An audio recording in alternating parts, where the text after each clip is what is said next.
Witam serdecznie. Spotykamy się dzisiaj z Dorotą Król i porozmawiamy o innym postrzeganiu świata niż zwyczajowe. Dzień dobry. Witam Cię. W pewnym momencie życia zaczęłaś troszeczkę inaczej widzieć to, co jest takim postrzeganiem zwyczajowym. Powiedz, co to był za przeskok i dlaczego Ci się to wydarzyło? Bo dlaczego to jest też dobre pytanie czasami. Trzeba wtedy do źródła wejść. To nie tak, że mi się zmieniło postrzeganie. Dlatego, że od zawsze widziałam energię, widziałam istoty, duchy, byty. Natomiast to, w jaki sposób one funkcjonują, zgłębiałam dopiero później. Czyli rozebrałam sobie cały proces tego, jak to się dzieje, dlaczego, skąd, jak to funkcjonuje, jakie funkcjonują zasady tego wszystkiego. Dopiero później, tak. Czyli chodzi o to, że wcześniej też widziałaś, tylko nie wiedziałaś, że widzisz. Jak się nim posługiwać i co z tym robić. Czyli chodzi o zrozumienie. Zyskałaś większe zrozumienie tak. Dzięki czemuś, co tam się wydarzyło w życiu. Tak. No już nieważne co, bo u każdego to się inaczej dzieje. Dokładnie. No dobra. Zawsze są jakieś przełomowe momenty. Przeważnie sobie zbieramy do jakiegoś momentu. No i przelewa nam się już i musimy coś z tym zrobić. No dobrze, tylko żeby jeszcze bardziej zrozumieć, czy korzystałaś z jakiejś wiedzy zewnętrznej, z książek, z kursów, z czegoś tam jeszcze?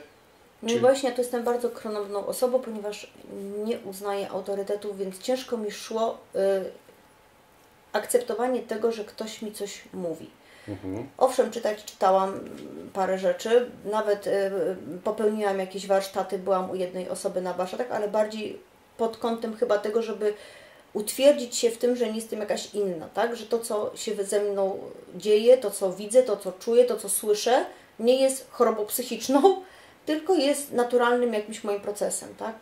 Czyli gdybyś była na przykład dzieckiem w jakiejś rodzinie, która niczego nie rozumie i zaczęłabyś mówić o aniołkach, o jakichś duchach chodzących, to by Cię uznali za taką trochę bardziej inną. No tak podejrzewam, żeby było. Jak rodzicom coś sugerowałam albo babci, to traktowali to jako takie fantazje dziecka, tak, że mam dużo fantazji i jakieś rzeczy tam sobie mówię, więc tak lekko bagatelizowali to, co tam gdzieś mówiłam. Bardzo szybko złapałam się na tym, że nikt tego nie widzi, albo bardzo mało osób to widzi, więc przestałam o tym kompletnie mówić. A co to były za rzeczy? No na przykład jeżeli bawiłam się z koleżankami gdzieś tam na placu zabaw, z kolegami, widziałam za nimi jakieś energie, byty, istoty, bo wtedy nie potrafiłam jakoś ich specjalnie odróżnić, kto to, co to i jakiejś kategorii im nadać, tak? Jakiej jakości jest ta energia. No to po prostu sobie tam odganiałam, tak? Nie mówiłam do niej tak werbalnie, ale ona wiedziała, że jeżeli ja się na nią fokusuję i coś mówię, no to znaczy, że ja ją widzę, tak? I odchodziła. Z tym, że no nie na stałe, bo jeżeli za jakiś czas się bawiliśmy znowu, no to znowu był comeback, tak? Więc tak mogłam sobie co jakiś czas. No to teraz po latach już masz większą wiedzę, to co to było? No tak jak powiedziałam, były to energie różnego rodzaju, tak? Różnych jakości. Za niektórymi chodziły jakieś duchy, czyli osoby, które kiedyś żyły i już nie żyją, czyli byli jakby w ludzkiej postaci, tak? Uwięzieni, no, doświadczali, tak, w ciele. Były też energie, które były z różnych wymiarów, które nigdy nie były cielesne. Mniej lub bardziej inteligentne. Dobrze, no to masz Każdy z nas ma jakieś energie przy sobie, tak naprawdę. Masz duże doświadczenie, zwłaszcza z ludźmi, którzy już odeszli, zwłaszcza, że mieszkasz koło Majdanka. Powiedz, po co oni przychodzą do rodziny? Jakie najczęstsze są powody? Bo zapewne z nimi rozmawiałaś i masz w tym doświadczenie. Powiedzmy, ktoś odchodzi i po 40 latach nadal jest. Powody są bardzo różne. Albo trzymają osoby, które żyją, albo osoba, która odeszła, ma jakieś powody, żeby trzymać tutaj osób, które jeszcze żyją. Czyli albo z jednej strony jest jakaś przyczynowość, albo z drugiej strony. W momencie, kiedy się z tą energią rozmawia i się ją pyta, a bardziej to u mnie wygląda tak, że jeżeli jest w stanie ta osoba, której to dotyczy, żeby ona ten proces przeprowadziła, ja mogę pokierować, tak?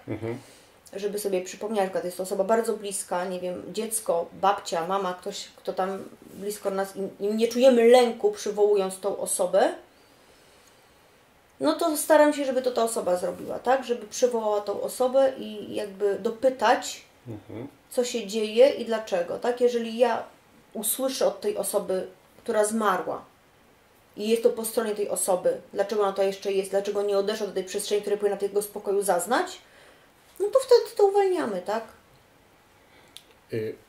Zaspokajamy jej to potrzebę, tudzież uwalniamy ten powód, dla którego tłumaczymy tej osobie, tak? Temu duchowi, tej energii, dlaczego jakby nie powinna już tu być. Czy dla tego człowieka, który jest tu na ziemi, taki byt umarły, który jest przy tym człowieku, jest korzystny czy niekorzystny? Tak z punktu widzenia zwykłej logiki. Ja nie mówię o tym takim o szerszym planie, tylko... To jest bardzo, bardzo, bardzo indywidualne. Zależy, jaką energię miała ta osoba, z jaką energią odeszła. I zależy, z jakim stanem świadomości odeszła. Bo jeżeli są to osoby, które, załóżmy, miały jakieś stany, jakieś zmiany aktywności psychicznej, tak? Albo osoby, które były upojone alkoholem i ich świadomość jest trochę pomieszana, tak? Oni nie bardzo się orientują, co się dzieje. No to wtedy mogą być faktycznie różne takie nieprzyjemne... Czyli miesza też temu człowiekowi. Tak, dokładnie. Zresztą każda energia, która jakby uwalniając się z tej cielesności, ona obcując cały czas z drugą energią, gdzieś tą energię zakłóca, tak? Ona cały czas przy niej stoi, więc nie pozwala promieniować tej energii nam właściwie, żeby coś w życiu, nie wiem, zdobywać. Jakby stała takim chyba ogranicznikiem, tak? Taką przeszkadzajką trochę. Tak? A czy może być tak, że ktoś bliski, zmarły, może być naszym, nie wiem, aniołem stróżem, czy kimś, kto pomaga nam w życiu? Tak. Czasem tak się wydarza, tak. Miałam takie przypadki, gdzie zostawały osoby, które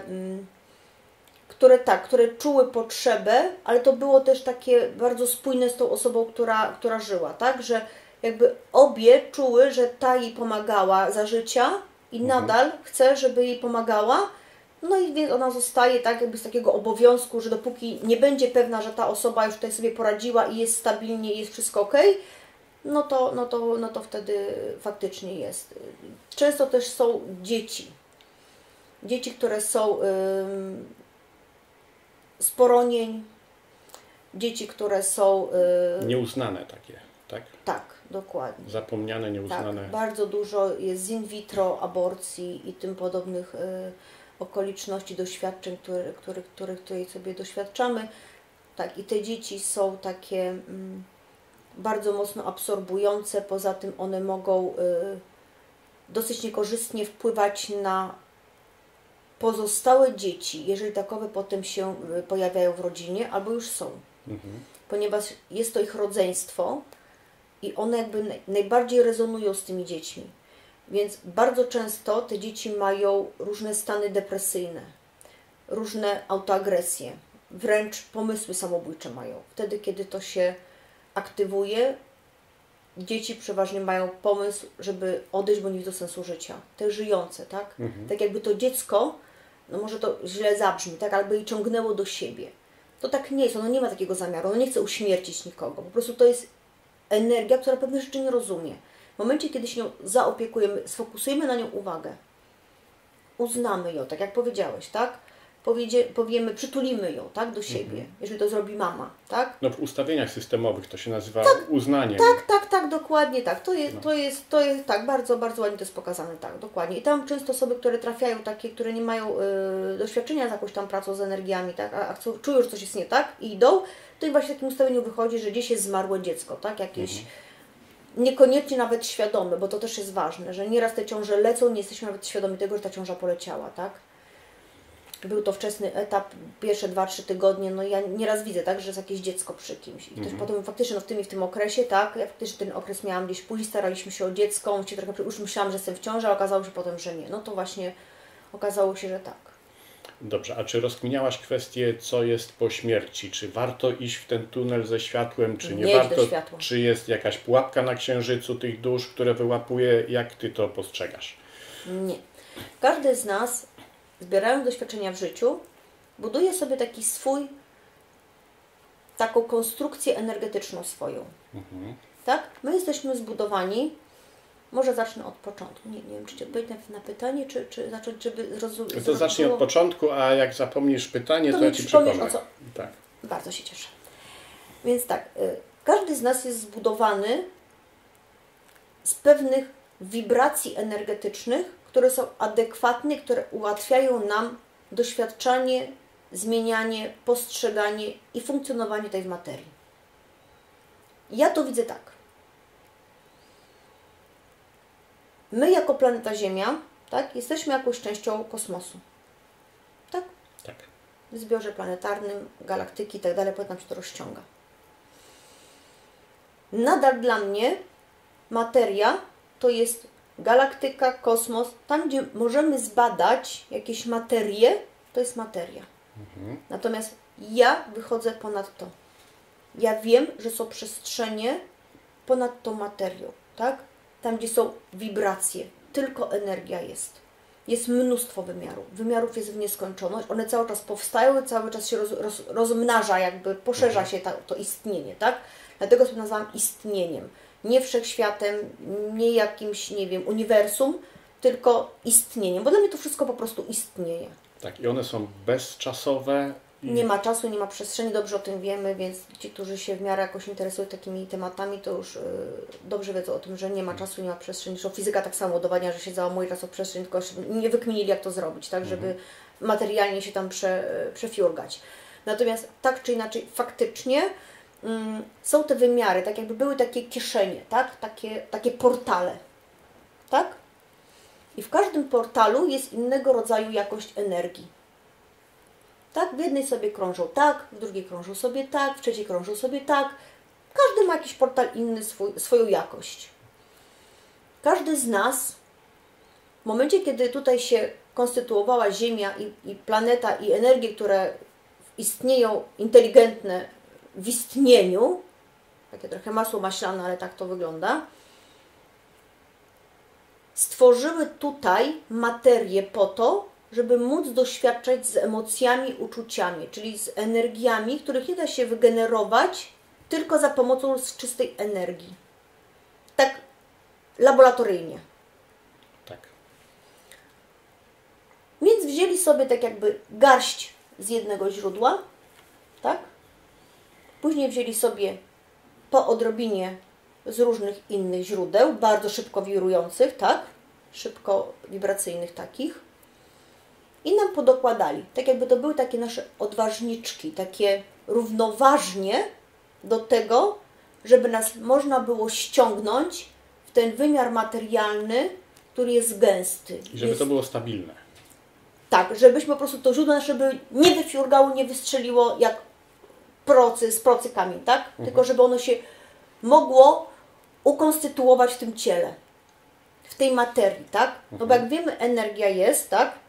Fiurga sobie tam, rozbieramy sobie jakąś cząsteczkę, każda cząsteczka ma atomy, wiemy z fizyki, tak ja mam dosyć słaba, ale tyle jeszcze czaję, Pani będzie z mnie dumna z fizyki, że atom ma każdy, jak goś tam porozbiera na te cząsteczki, pierwsze w środku staje nam sama energia, tak? W momencie, kiedy sobie pościskamy te cząsteczki, to nam się robi coś trwałego, ściana na przykład, tak? Tak.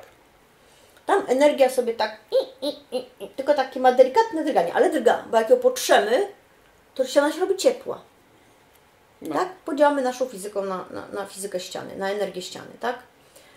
Czym bardziej te cząsteczki są luźne, tym bardziej jest energia szybciej fiurgająca. Tak, jesteśmy miękcy, mamy temperaturę. Tak.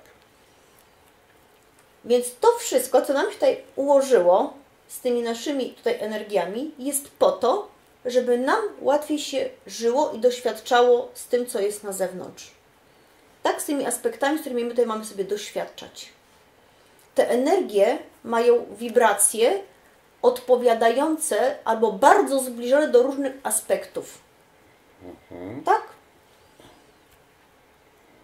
No i tak sobie żeśmy się ucieleśnili. Żeby wejść w tą materię, musieli nam tą energię do takiego momentu wibracyjnego ściągnąć, co byśmy się w tym gęstym ciele jakoś tam usadowili i żeby nas nie rozerwało. Dobrze. Kto się usadawia? Kto się usadawia? Nasza energia. Nasz ten konstrukt energetyczny. Tak? Niektórzy nazywają to czakrami. Tak? Czyli czyj? Każdego człowieka. Każdy ma swój konstrukt energetyczny. Każdy z nas, tak jak powiedziałam, ma taką determinantę, tak? Główną. Tak? To, co pochodzi ze źródła. Jesteśmy na obraz i podobieństwo Źródła. źródła. Dobrze, czyli źródło się podzieliło, czy jest jednością? Ono się nie dzieli. To jest jakby uszczknięty kawałeczek tylko, tak? Wzięta jest szczypta, żeby zrobić człowieczka, tak? Do tego dołożyliśmy kilka energii, tak? Żeby go troszkę... Żeby ten człowieczek się postrzegał jako człowieczek. Żeby to można było troszeczkę zwolnić i żeby można to było usadowić w materii ciężkiej, tak? Takiej twardej, gęstej i tak dalej.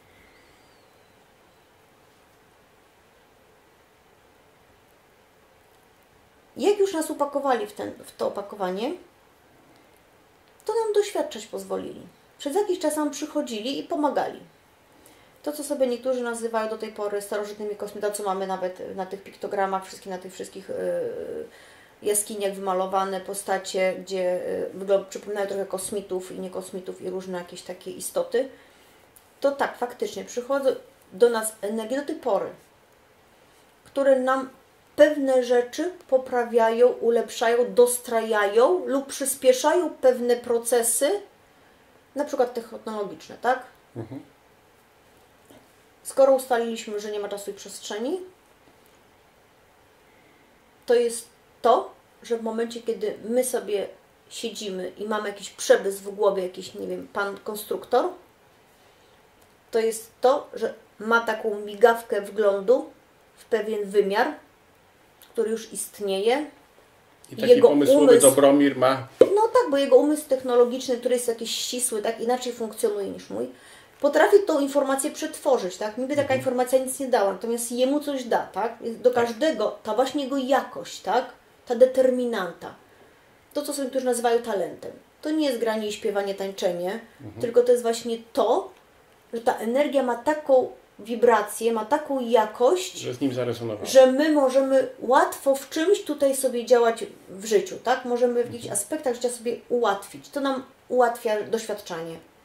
I taki pan, który ma ścisły umysł, tak? Któremu łatwo jest przeliczać i jakieś konstruować takie rzeczy technologiczne, dostaje taką informację. Takie informacje dawał Einstein, tak? Takie informacje dostawał Da Vinci i tak dalej, tak dalej. Tak, oni sobie tam robili wrzutki, tak? Paręset lat temu on widział czołgi i helikoptery, tak? No właśnie, więc tak naprawdę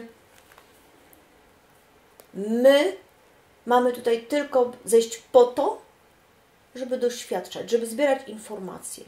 Jeżeli ktoś się dopatruje wyższych idei życia, jakichś celów, jakichś sensów... No na przykład rozwój duchowy.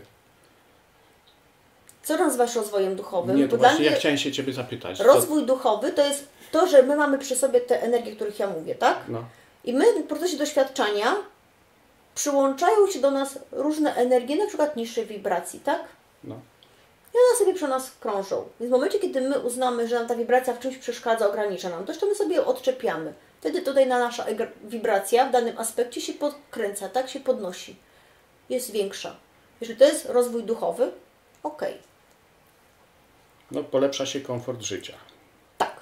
Zdecydowanie. To znaczy polepsza, nie polepsza. No to też to jest sporne, tak? Zależy od tego, co jest dobrym życiem.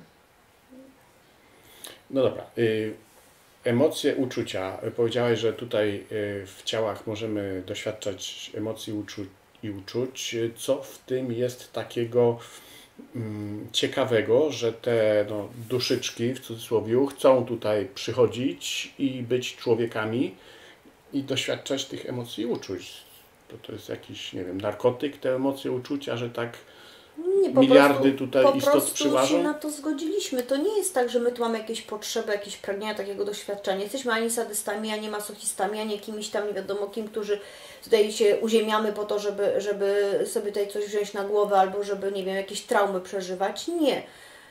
Jeżeli jesteśmy kawałkiem źródła i te nasze komponenty są też elementami źródeł, tylko z innych, tak? Z innych jakości, to naszym zadaniem jest to, żeby w procesie tego doświadczania zbierać różne informacje, tworzyć nowe potencjały. My nawet rozmawiając w tej chwili, tworzymy nowy potencjał. Jakiś zasilamy jakąś kieszonkę energetyczną, tak? Z jakimś polem informacyjnym. I my tak naprawdę tylko tutaj po to jesteśmy, żeby takie pola informacyjne tworzyć, rozszerzać. Istnienie się czas poszerza, rozwija. I mamy dokładać swoje elementy do rozwoju istnienia. Tu nie ma wyższych celów. My tu nie żyjemy na ziemi do jakiejś misji. Czyli taka zabawa tylko. To nie jest zabawa. To jest po prostu zbieranie informacji, tworzenie informacji i tyle. Do biblioteki? No, jeżeli na przykład nazwałbyś całe istnienie biblioteką, taką informacyjną, to tak. Tak, to jest tak jak internet. Tak? Mamy komputer, mamy internet, tak? My wprowadzamy różne dane, różne filmy, różne rzeczy, obrazy, tak? Cały czas zasilamy pole informacyjne, tak? No i później z niego korzystamy. Wyszukiwarkę, żeby znaleźć coś. Tak, dokładnie. Później z tego pola informacyjnego korzystamy, tak? I jakoś nie zastanawiamy się szczególnie na tym, gdzie nam ta informacja teraz leci, gdzie ona się ulokowała, w jakiej ona jest tam przestrzeni, nie wiem, w światłowodzie, gdzie ona sobie pędzi, tak? No w kronice Akaszy. Tak ktoś to nazwał. Nie wiem, nie nazywam, nie stosuję żadnej nomenklatury, więc nie wiem. Dobra, wróćmy do pytania. Co po śmierci? Co po wyjściu z ciała? No po wyjściu z ciała, w momencie, kiedy to sobie podoświadczamy, tutaj sobie podczepiamy albo podoczepiamy, w zależności od tego, co potrzebujemy, opuszczamy tą naszą cielesność, tak? Czyli ta energia, ta wibracja nasza się wybija z ciała, wychodzi z ciała. No i z takim pakietem informacyjnym, który tutaj dostaliśmy, przechodzimy do następnego stanu. Przechodzimy do przestrzeni takiej, w której jesteśmy się w stanie przedostać, tak? Czyli jeżeli nasz potencjał energetyczny ogólny jest w takiej wibracji, że może przejść przez te warstwy, które są niżej wibracyjne, czy na przykład tych, którzy tam... Nie chciałabym jakoś też kategoryzować, tak? Bo daleko jestem jakiegoś oceniania tego, czy ktoś żyje dobrze, czy źle, czy słusznie, czy niesłusznie, tak? Bo to są jakby nasze ludzkie takie nomenklatury, które my tworzymy, jakieś swoje systemy, prawa, obowiązki i tak dalej, są niezbędne do życia oczywiście w jakimś tam społeczeństwie i w takiej ogromnej ilości ludzi. Natomiast to nie ma znaczenia tak naprawdę, bo czy my doświadczamy sobie tak zwanych niskich wibracji, znaczy niskich, wysokich też nie ma czego, ale takich wolnych wibracji, tak? Czyli cały czas koło nas są takie małe, wirujące fiurgałki, tak? Czy ja mam przy sobie takie fiurgałki, czy ja mam przy sobie takie fiurgałki, czy ja mam przy sobie takie fiurgałki, to nie ma najmniejszego znaczenia dla istnienia. Ono nie ocenia. To jest nadal zbieranie pola informacyjnego i tyle. Może to brzmi bardzo tak obcesowo i takie bezpłciowe i takie bezsensowne. No to ja tylko chodzi o informacje. No tak, tylko. To jest tylko pole informacyjne. Jesteśmy jedną kieszonką do zbierania, do poszerzania istnienia. Nie wiem, czy takie banalne, czy niebanalne, ale no tak jest. Istnieją jeszcze inne pola, inne wymiary, które też tworzą inne informacje, tak? Z których my też korzystamy tutaj. Choćby właśnie postęp technologiczny. No, skoro tak jest, to co jest, to znaczy komuś jest to do czegoś potrzebne. Znaczy, jakiego upatrujesz sensu potrzeby? No, komu ma być to potrzebne? Skoro istniejemy... Energia chce po prostu istnieć. Takie jest... No, energia po prostu chce istnieć. To nie ma tak, że ona nie ma umysłu, nie ma intelektu. Energia jako potencjał, tak? Ona się cały czas poszerza, mnoży. Czyli, tak jak powiedziałaś, nie mamy żadnej misji, po prostu jesteśmy, aby być. Tak, żeby zbierać informacje. Jesteśmy elementem, który buduje pola informacyjne. Na podstawie naszego doświadczenia, czucia zbieramy pola informacyjne, tworzymy nowe pola, albo zasilamy już istniejące, albo tworzymy nowe. Okej. No to teraz załóżmy, jest człowiek, który się nadoświadczał w tych niskich furgałkach. Fiurgałkach, dobra, tak. To twoje słowo ciekawe, tak? Tak, terminologizm. I dochodzi do wniosku, że to sprawia mu dyskomfort. Co wtedy? Załóżmy, przychodzi do ciebie i mówi, tutaj czuję coś w ten sposób, że mnie tu uwiera, czuję z tym dyskomfort. Co możesz mi w tym pomóc, żeby to, nie wiem, zidentyfikować, pozbyć się tego, czy jakoś tam? Co wtedy? Mówisz o tym, że przychodzi z problemem cielesnym, że jakiś ma ból cielesny, tak? Nie, no Fizyczny? załóżmy napięcie nerwowe w wyniku jakichś emocji starych. I przez co akurat te napięcie już doprowadza do tego, że czuję mocno to w ciele. No. No to dochodzimy do tych emocji, skąd one się wzięły, tak? Szukamy przyczyny. Zaglądamy, ja zaglądam, tak? Pomału wprowadzam te osoby, tak żeby one uczyły się same tego robić, żeby sobie odkrywały, przypominały to wiedzę, bo my to mamy. To nie jest tak, że my tego nie mamy. To nie jest tak, że jest ktoś wyjątkowy i widzi, a reszta nie widzi. Wszyscy widzimy, tylko tak naprawdę musimy sobie to odsłonić i chcieć to zobaczyć, tak? Żebyśmy chcieli oglądać to, co w nas jest i nie tylko w nas. Tak, przyglądamy się temu, co jest przyczyną, co jest jakby zarzewiem tego bólu. Dzisiaj, tak? Być może trigger jest choćby gdzieś w dzieciństwie. Tak jak powiedziałeś, jakieś stany emocjonalne, coś tam się wydarzyło kiedyś, to jakieś zaszłości, teraz nam jakby ciało nakumulowało tego, nakumulowało tyle, tak długo, że już daje biologia o sobie znać, tak? Tak. No to szukamy. W momencie, kiedy znajdziemy tutaj, patrzymy, czy to jest początek, czy ma to gdzieś jeszcze wcześniejsze jakieś implikacje, Czyli tak? doszukujemy się tej decyzji, kiedy Poprzednich człowiek zdecydował, że ja chcę tego, nie? Tak, gdzie zrobił sobie wygenerował jakąś potrzebę, jakiś program, tak? Żeby coś takiego mieć. Czy jest to na lęku, czy jest to na jakimś braku, czy jest to na różnych emocjach się to przyłącza i na różnych doświadczeniach się to przyłącza do nas. Na czym to polega? Polega na tym, że skoro mamy taką energię, która sobie lata tak? I podobna w okolicy lata tak, to jest duże prawdopodobieństwo, że się do siebie przyciąga. Podobny przyciąga podobne, tak? Więc jak nam się przyłącza takich różnych, mamy tam koło siebie takie wolnofiurgałki, to nam się narobi takiego tutaj dosyć gęstego. A że ciało jest dosyć pojemne, ale wytrzymałość ma swoją, no bo jest biologiczną jakąś konstrukcją, tak? Takim bytem biologiczno-chemicznym, więc do czasu, tak? W momencie, kiedy nam się tutaj ta energia tak pozaciska i ona już nie może fiurgać, daje nam objawy bólowe. Wtedy się przyglądamy temu. Lepiej wcześniej, no ale jak już nie da rady, bo dopiero się poczuli, to wtedy się przyglądamy, jak już nas tam boli, tak? I sięgamy sobie po kolei. Jeżeli dotarliśmy do tego momentu, który to był, nazwijmy to początkowym, takim, który nam to zainicjował wszystko, to się temu przyglądamy. Rozważamy, w jakich warunkach to powstało, jakie tam zaszły emocje, jakie tam zaszły doświadczenia i decydujemy. Znaczy bardziej decyduje to osoba, która to dotyczy. Tak, ja mogę najwyżej ją prowadzić po tym, tak? Nic za nikogo nie robię, więc tak naprawdę ta osoba sama musi jakby spotkać się z tym. Mogę jakby pokazać tylko coś, wytłumaczyć, ukierunkować, ale nie tak, żeby za tą osobę coś wykonać. Nikogo nie odczaruję i nie uzdrowię. Każdy sam to musi zrobić. Sam sobie przyłączył i najskuteczniejsze jest to, że sobie sam odłączy. Bo to chodzi o zrozumienie i o wydanie pewnego polecenia, o moją decyzję, o moją wolę. Skoro z mojej woli, a wolą nie jest to, że tam napisałam na piśmie, czy tam wysłałam jakieś żądanie, chociaż czasem tak jest, miałam to, a tu latało to ono się mnie nie pyta, po prostu fizyka, przyciągnęło się i się połączyło. Nie doszukujmy się do jakichś latających nie wiadomo czego nad nami i czyhających na nasze tutaj niewinności.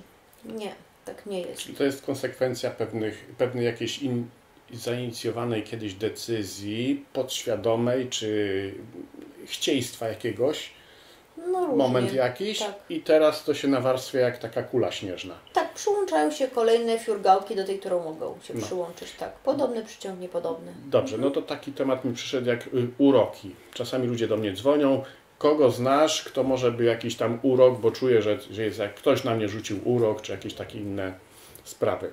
Jak ty to postrzegasz? Każde rytualne wypowiedzenie czegokolwiek, czy każde przekleństwo, to co sobie ludzie wypowiadają, werbalizują, tak? Mowa jest dźwiękiem, jest energią, jest falą. Jeżeli my coś do kogoś wypowiadamy, rzucamy w kogoś jakimś słowem, tak? I ten człowiek ma przy sobie coś, do czego to słowo się może przyczepić, to się przyczepi. To karuzela będzie się kręcić szybciej. Znaczy, zaczepi się, no. Dokładnie. Mamy, że tak powiem, rzep, który to złapie nam, tak? Ktoś rzucił, my mamy podobny, na przykład mamy lęki. Dużo osób mówi, że ono nie wierzy w jakieś tam czary, w jakieś rytuały takie magiczne, albo jakieś uroki, albo przekleństwa i tym podobne historie. Natomiast gdzieś wewnątrz w nas jest bardzo mocno kulturowo i religijnie zakorzeniony lęk przed takimi rzeczami. Więc jeżeli ten lęk w sobie mamy, to on pracuje. I jeżeli ktoś coś takiego w nas puszcza, nawet nieświadomie, on nie musi, nie wiem, po prostu wkurzył się na nas, tak? I chce nam coś tam wygarnąć i sobie tam rzuca jadem. I w momencie, kiedy my mamy przy sobie te energie, które pozwalają na to, że ten jad do nas doleciał i się przykleił, no to działa. Jeżeli nie mamy tego, co się może nas przykleić, to mogą sobie gadać, rzucać i nie wiem, co tam jeszcze wyczyniać i nie przyleci. Nasza opieka naszą energetyką polega na tym, żeby sobie tak poodklejać te wolnofiurgałki, co u nas tam się tutaj tak zamulają nam, że jeżeli ktoś do nas coś puści, a u nas lata tak. To jesteśmy przeźroczyści. Nie. Jeżeli u nas lata tak, a on nie wie, że u nas tak lata, tak? Energia, że my tu mamy rozhulane. I on sobie puszcza jakiegoś tam do nas coś. Klapnął sobie coś, nie? No tak, u mnie tak to lata, a on do mnie puścił, czy ona, no to po prostu go odbije. Więc to, co niektórzy mówią, że do kogoś wraca to samo, co przyszło, bo tak jest. To jest jak jaka rakieta tenisowa, tak? Nie dość, że odleci do niego z taką samą intencją, energią, jaką mi puścił, to jeszcze moja zwrotka odbicia mojej energii, która to odbiła, doda do właściwego jeszcze pędu temu zwrotnego, tak? No i tak dostanie, jak dostanie.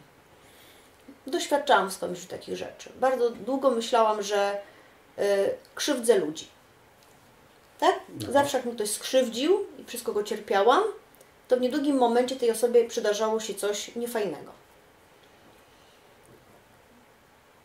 Najpierw to bagatelizowałam, a później się przestraszyłam, że jak ja zacznę tak mocno przeżywać różne rzeczy, na przykład mamusia mnie nakrzyczy albo ktoś tam mi coś powie, to ja zrobię mamie krzywdę, tak? Albo komuś tam bliskiemu wyrządzę krzywdę. Tak. No później sobie rozkminiłam, że to tak wcale nie jest. Że tak naprawdę, jeżeli te osoby mają coś, a mnie właśnie chroni to ode mnie po prostu odbiło i poleciało. Owszem, doszło do mnie, tak? Ze mną zrezonowało. Ja poczułam jakąś emocję. Ale w związku z tym, że czym silniejsza moja emocja była, jakby tego skrzywdzenia mnie, tak? Gdzie ja czułam, że to jest niesłuszne, że ktoś mnie krzywdzi, to z taką siłą to oddałam z powrotem. I wróciło. No skutki były różne. To też... Ale to nie jest tak, że my to robimy, znaczy owszem, są osoby, które robią jakby świadomie, tak? Więc wręcz wykorzystują taką wiedzę, jeżeli już takową posiadają i ukierunkowują, nadają wektor temu, tak? No ja takich rzeczy kompletnie nie robię. To nie ma w ogóle sensu. To i tak, co ma wrócić, to wróci, co ma się odbić, to się odbije. A skoro coś do mnie przyjdzie, znaczy, że miała do mnie przyjść, żebym coś poczuła i zrobiła sobie, bo widocznie mam gdzieś niesprzątnięte, czego nie wiem. I tyle. To też w literaturze jogicznej jest opisane taka reguła, że jeżeli ktoś chce skrzywdzić jakiegoś mistrza, który naprawdę jest bardzo świadomy i czysty, to uderza w tego, który chce go skrzywdzić. No tak. Analogia do tego, co powiedziałeś. No tak, bo dlatego, że on miał, podejrzewam, w procesie tych swoich takich medytacji, takich kontemplowań i tak dalej, tak oni tak podnoszą te swoje wibracje, potrafią sobie oczyścić w jakiś tam sposób te swoje, ma jakieś tam swoje techniki, nie wiem, nie znam się na joginach, ale ma jakieś tam swoje techniki, żeby sobie odczepić te właśnie swoje takie, te wolnofiurgałki, tak po to żyją zresztą oni tam w tych klasztorach, że w momencie, kiedy ktoś puszcza coś takiego w takie osoby, no to chyba jakiś totalny ignorant, skoro wie, czym się zajmuje, a takie rzeczy robi, no to po prostu dostaje taką samą zwrotkę, tak? Plus, mówię, energia, którą odbija. Dlatego jest to bardzo ważne, że osoby, które się posługują już energiami, które pracują na tych energiach świadomie, tak? Poruszają w tych energiach świadomie, żeby miały ogromną odpowiedzialność tego, co robią. Że to nie jest tak, że my mamy to i możemy sobie teraz, niektórzy myślą, że ale to jest takie świetne, mam taką władzę, mogę teraz tyle zrobić, zadziałać, tu mogę zmanipulować, tam mogę coś sobie zrobić, tam mogę, tu mogę. To nie o to chodzi. Jeżeli to będziemy robić, to tak będziemy sobie tutaj zawalać, bo będziemy sobie dokładać, będziemy sobie ściągać, bo to jest manipulacja albo jakieś wpływanie na kogoś poza jego wolą, robienie czegoś na siłę komuś, czego ktoś sobie nawet nie życzy. Po co? No dobrze, czyli jeżeli ktoś, załóżmy jakaś, no w cudzysłowie wiedźma, zna się na takich rzeczach i chce krzywdzić ludzi, rzucając w nich coś, to co, ona jest ignorantem, czy ona jest tak... A tego to ja już nie wiem, co ona jest. To już trzeba by się tej wiedźmy zapytać, czy ona ma na tyle świadomości swojej, jaką ona dysponuje mocą, jaką ona dysponuje siłą i co ona robi. I czy ona ma świadomość tego, że... I po co nam w ogóle to robi, tak? No bo Nie tak wiem, naprawdę dla fanu? najbardziej krzywdzi sama siebie. Tak. Tak, no bo jeżeli ma taką intencję, żeby tak zrobić, więc nie domniemam, że ma tutaj tak tą energię podniesioną, żeby, no bo jak masz taką energię, no to po co masz, nawet skąd byś wygenerował taki pomysł, tak? Czyli ma tylko technologię Tak, rozwiniętą, ma pewne... ale nie ma świadomości takiej tak, wyższej. ma wiedzę, ma jakąś świadomość pewnych rzeczy, jak to funkcjonuje, jak to działa. Zresztą mamy bardzo dobry przykład w kościołach, tak? Tak. Religiach ogólnie, już nie mówię, tam nie czepiajmy się naszego zespołu, ale ogólnie, tak? Pewnie mogę dużo mówić na temat Kościoła, bo byłam bardzo blisko Kościoła swojego czasu i jakby są no, dla mnie bardzo czytelny, tak, obraz i najlepszy przykład dla mnie, najbardziej taki ze mną. Nie chcę tam wypowiadać na temat jakichś innych islamów i innych, natomiast taka ogólna zależność jest. Że tak naprawdę te wszystkie energie kościelne, które czy to są religijne, islamskie, czy jakiekolwiek inne, tak, judaistyczne, one tak pracują. No dobry temat. Powiedz teraz może, jak postrzegasz kwestię sakramentów? Bo pytałyśmy o te wiedźmy i o te rytuały. No właśnie, wiem, zgubiłam wątek. O te rytuały, tak, że tak naprawdę wszystkie te religie tak naprawdę mają ogromną świadomość tego, jak te energie funkcjonują. Jakie są Czyli zasady twórcy, istnienia. albo pośrednio... No i kontynuatorzy, no przecież oni wiedzą, tak. Tak naprawdę przecież myślę, że wysocy prominenci w tych strukturach już mają bardzo dużo wiedzy na ten temat. Nie posądzam o to takich zwykłych, szeregowych gdzieś tam wykonawców, już nie, a tym bardziej jakichś ludzi, którzy w to wchodzą i wyznają. Natomiast same religie jako tak, wszystkie korzystają z rytuałów. Dobrze o tym wiemy, więc mają świadomość tego, jak to zrobić, w jaki sposób, czym, jakimi słowami. No to już jakby temat jest w ogóle obszerny bardzo, można by było robić następną rozmowę całą tylko na ten temat, tak?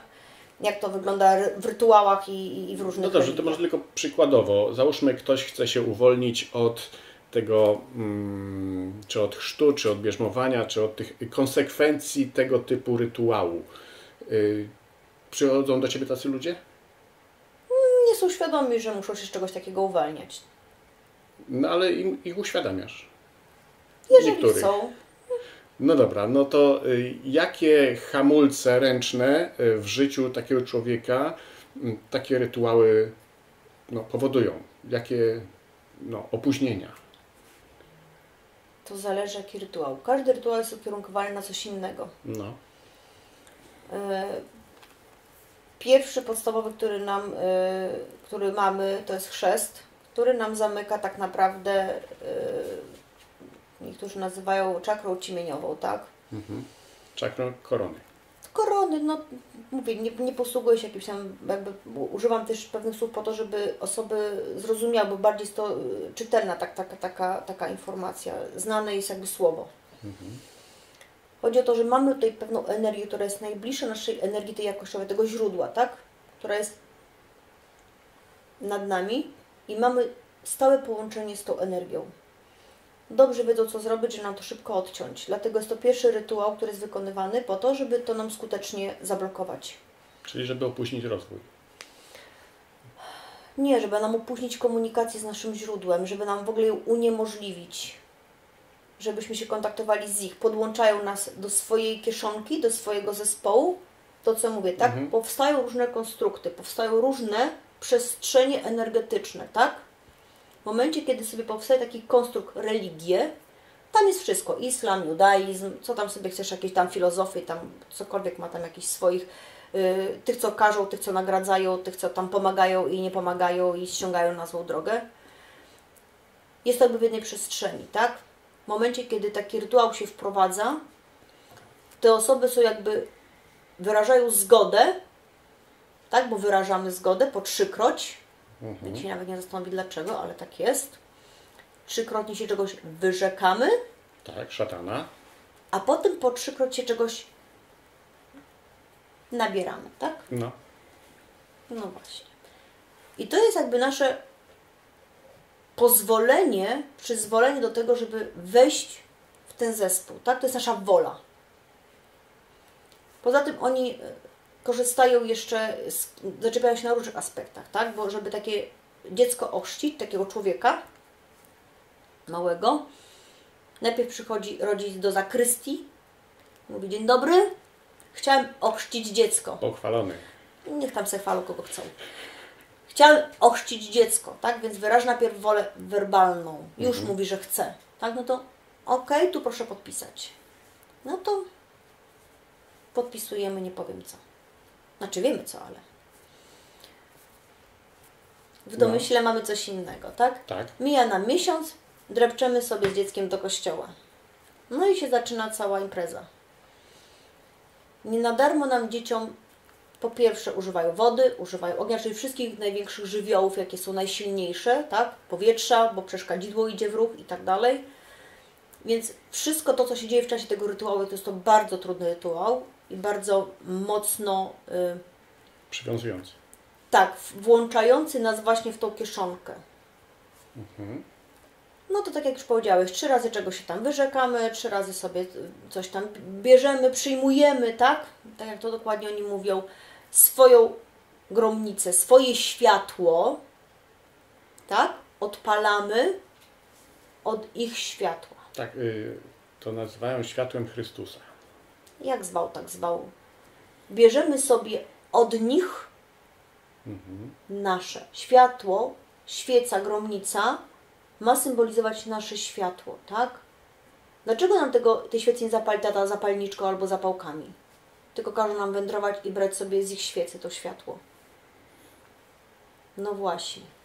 Po to, że to dziecko już potem wie, że to światło nie jest jego, któremu tutaj zamknęliśmy. To nie patrz na to światło. Nie.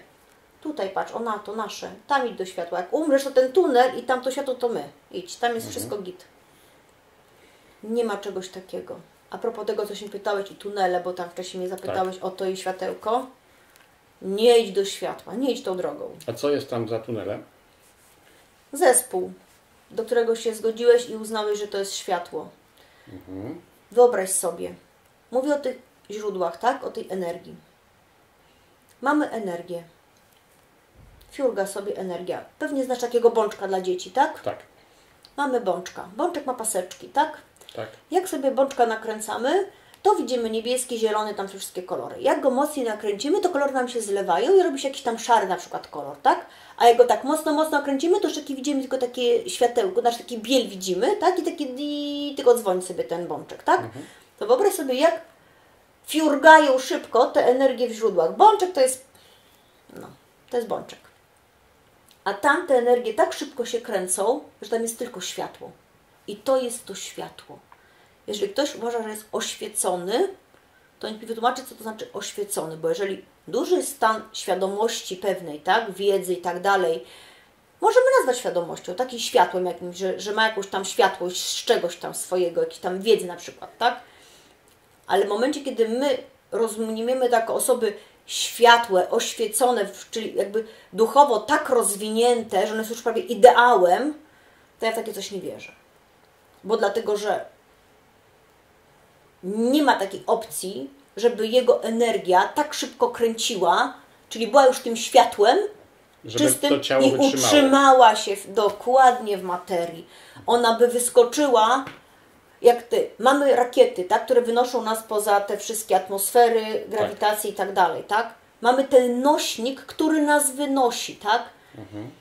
W momencie, kiedy my podnosimy naszą energię, czy na przykład decydujemy, że chcemy już zakończyć proces doświadczania, już mi się znudziło, wracam do źródła, niech sobie teraz coś tam, jakaś inna energia podoświadcza, bo ja już zakończyłam sobie, to odłącza się to wszystko ode mnie, tak jak te nośniki i moja energia sama leci do mojego źródła.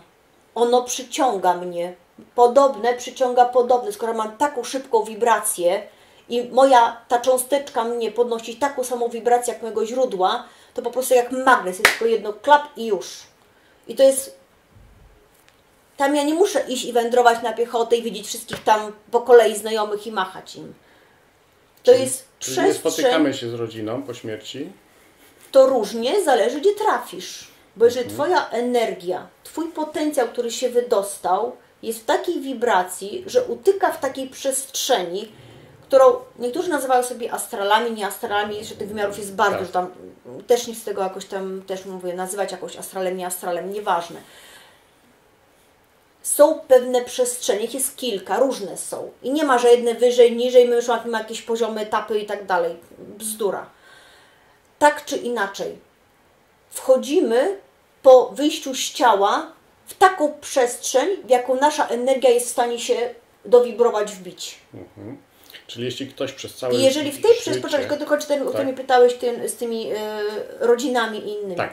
Jeżeli w tej przestrzeni spotkamy te energie, którym dotknęliśmy się fizycznie gdzieś na planie Ziemi, to tak, to się rozpoznajemy.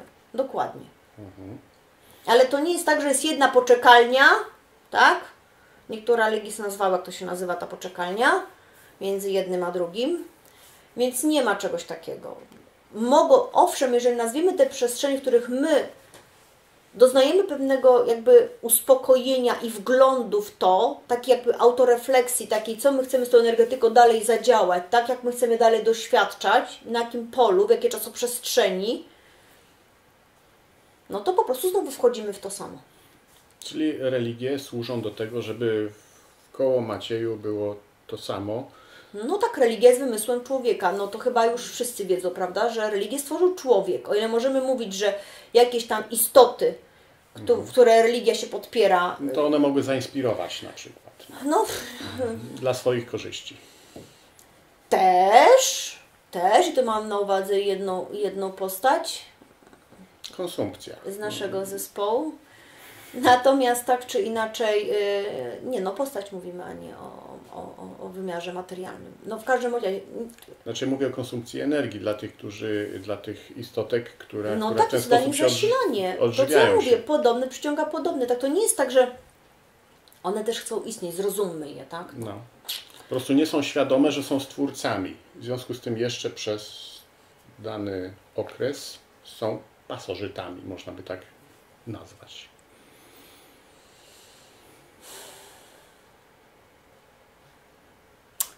I tu się mylisz, O. bo są stwórcami, bo oni cały czas tworzą, oni nie pozostają bezrobotni i bezkreatywni.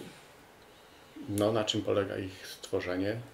Na tym, że dostosowują się do nas. Jeżeli chodzi Ci o to, że nie tworzą nowych konstruktów, tak jak my, tak jak istota taka pełna energetyczna, ale tworzą inne konstrukty, które też istnieją.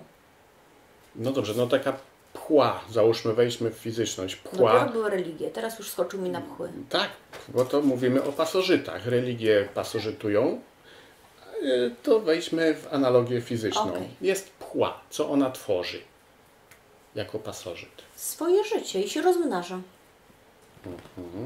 Czyli na tym polega kreatywność. No dobra, czyli takie... Nie. Pchła nie jest kreatywna, ale te istoty są, bo są inteligentne. Ja mówię o analogii. Ale sama Obszaru. analogia jest pchła. Do religii. No nie umniejszaj im, proszę Cię, 2000 lat niektórzy. Niektórzy jeszcze dłużej. A Ty ich do pchły ściągnąłeś, to może ich do pantofelka jeszcze ściągnij. Nie, no To już mógł ameba. pantofelek się żywi jakimiś tam minerałami, czy zgniłymi Płaczem, czymś. tylko krwią, tak? Dziękuję. Proszę. Nie.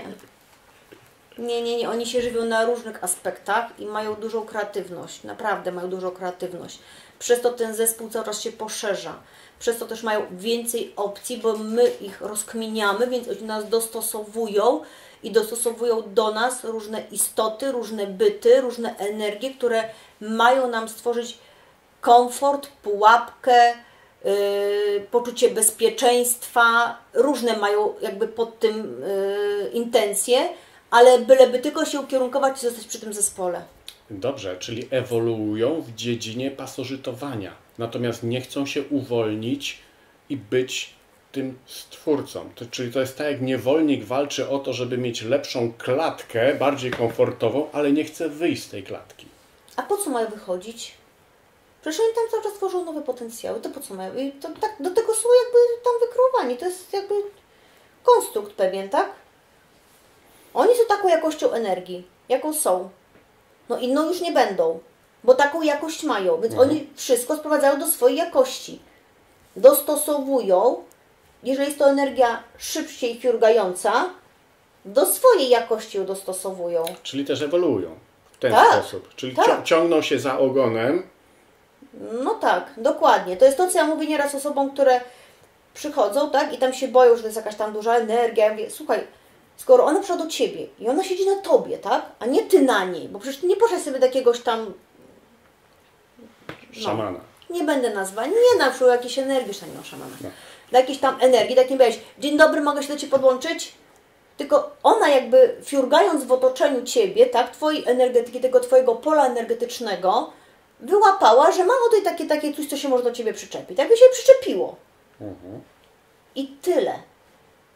Więc nie można powiedzieć, że to mnie determinuje. Owszem, to może mieć duże spektrum działania na mnie, tak? Może mnie mega w czymś blokować w jakiejś przestrzeni życiowej, tak? Co nadal nie jest faktem, że ona jest silniejsza ode mnie. Bo to jest jak w tym kawale, tak? Przyczepił się G do statku i mówi, no to płyniemy, tak? No to płyńcie.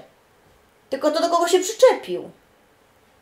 Więc nie ma się co jakby fokusować na tym, że to jest takie uchu, nie wiadomo co, bo to jest tylko energia. To, że ona jest taka i mi w czymś przeszkadza, to przyjrzyj się, w czym ona Ci przeszkadza, co Ci blokuje i puść to. Nie niszcz tego, nie pal w żadnych ogniach. Nie ma, po co niszczyć coś, co się stwarza, co się po prostu kreuje po to, żeby tworzyć pole informacyjne. To nie ma za zadanie, nie wiem, niszczenia nas, zabijania nas, nie wiem, chociaż no może też jakieś tam takie, ale to jest nadal jakby potencjał energetyczny, tak? To my to oceniamy, czy to jest dobre, czy to jest złe. My to wartościujemy, tak, że śmierć, zabijanie, mordowanie jest dobre albo złe, tak? Owszem, mamy swoje dekalogi, jako człowieki możemy powiedzieć, tak, mamy jakiś tam aspekt etyczny, moralny, tak, mamy uczucia wyższe, które nam determinują pewne, no nie jesteśmy zwierzętami, tak, tylko posiadamy jakąś, nie wiem, weryfikację tego. Ale istnienie tego nie weryfikuje. Dla niego połączenie takiej emocji z czymś daje takie pole informacyjne, tak? Takiego czegoś z czymś daje nam takie pole informacyjne. Albo zasilamy już to, które jest. I tyle.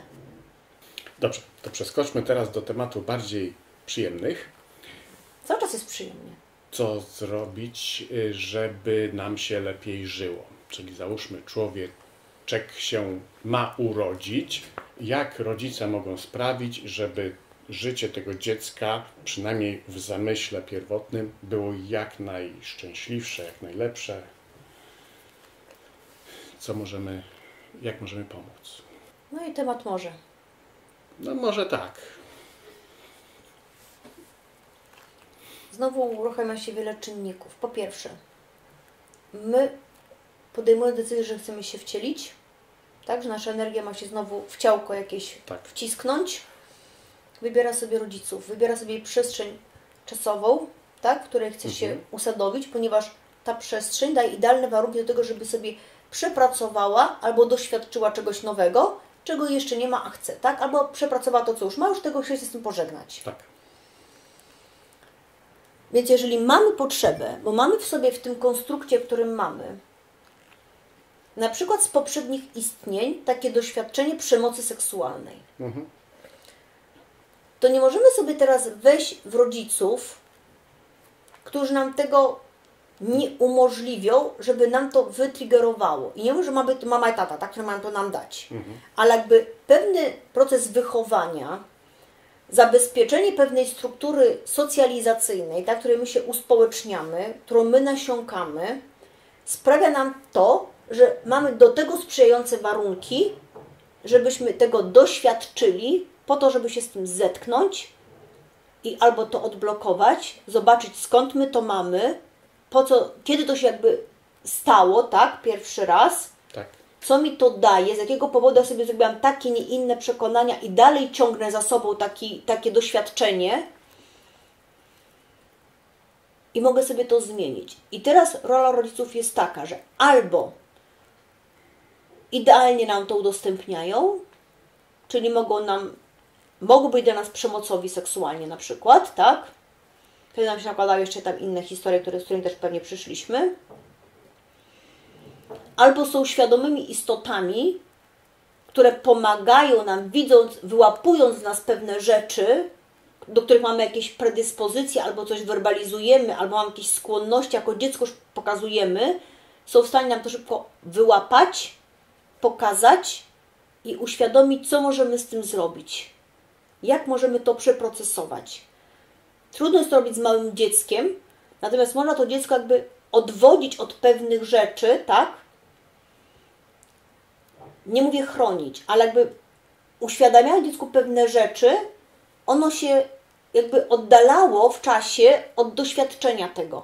I w momencie, kiedy to dziecko jest gotowe, żeby przepracować samemu ze sobą, to jest na tyle świadomy, że może sobie do czegoś tam cofnąć i wejść w to, nie robiąc sobie dodatkowego bałaganu, tak? I więcej sobie przyczepiając niż ma już, no to wtedy tak możemy to zrobić, tak? Będzie mu łatwiej. Tak, to jest jakby na dwa te. Albo nam rodzice to ułatwiają, doświadczenie tego znowu, paradoksalnie, tak? Możemy, no tak, rodzice chcą, żebyśmy, znaczy chcemy wejść w coś, żeby nam ktoś tam nie nas katował, albo nam nie wiem, gwałcił nas, albo jakaś molestowanie.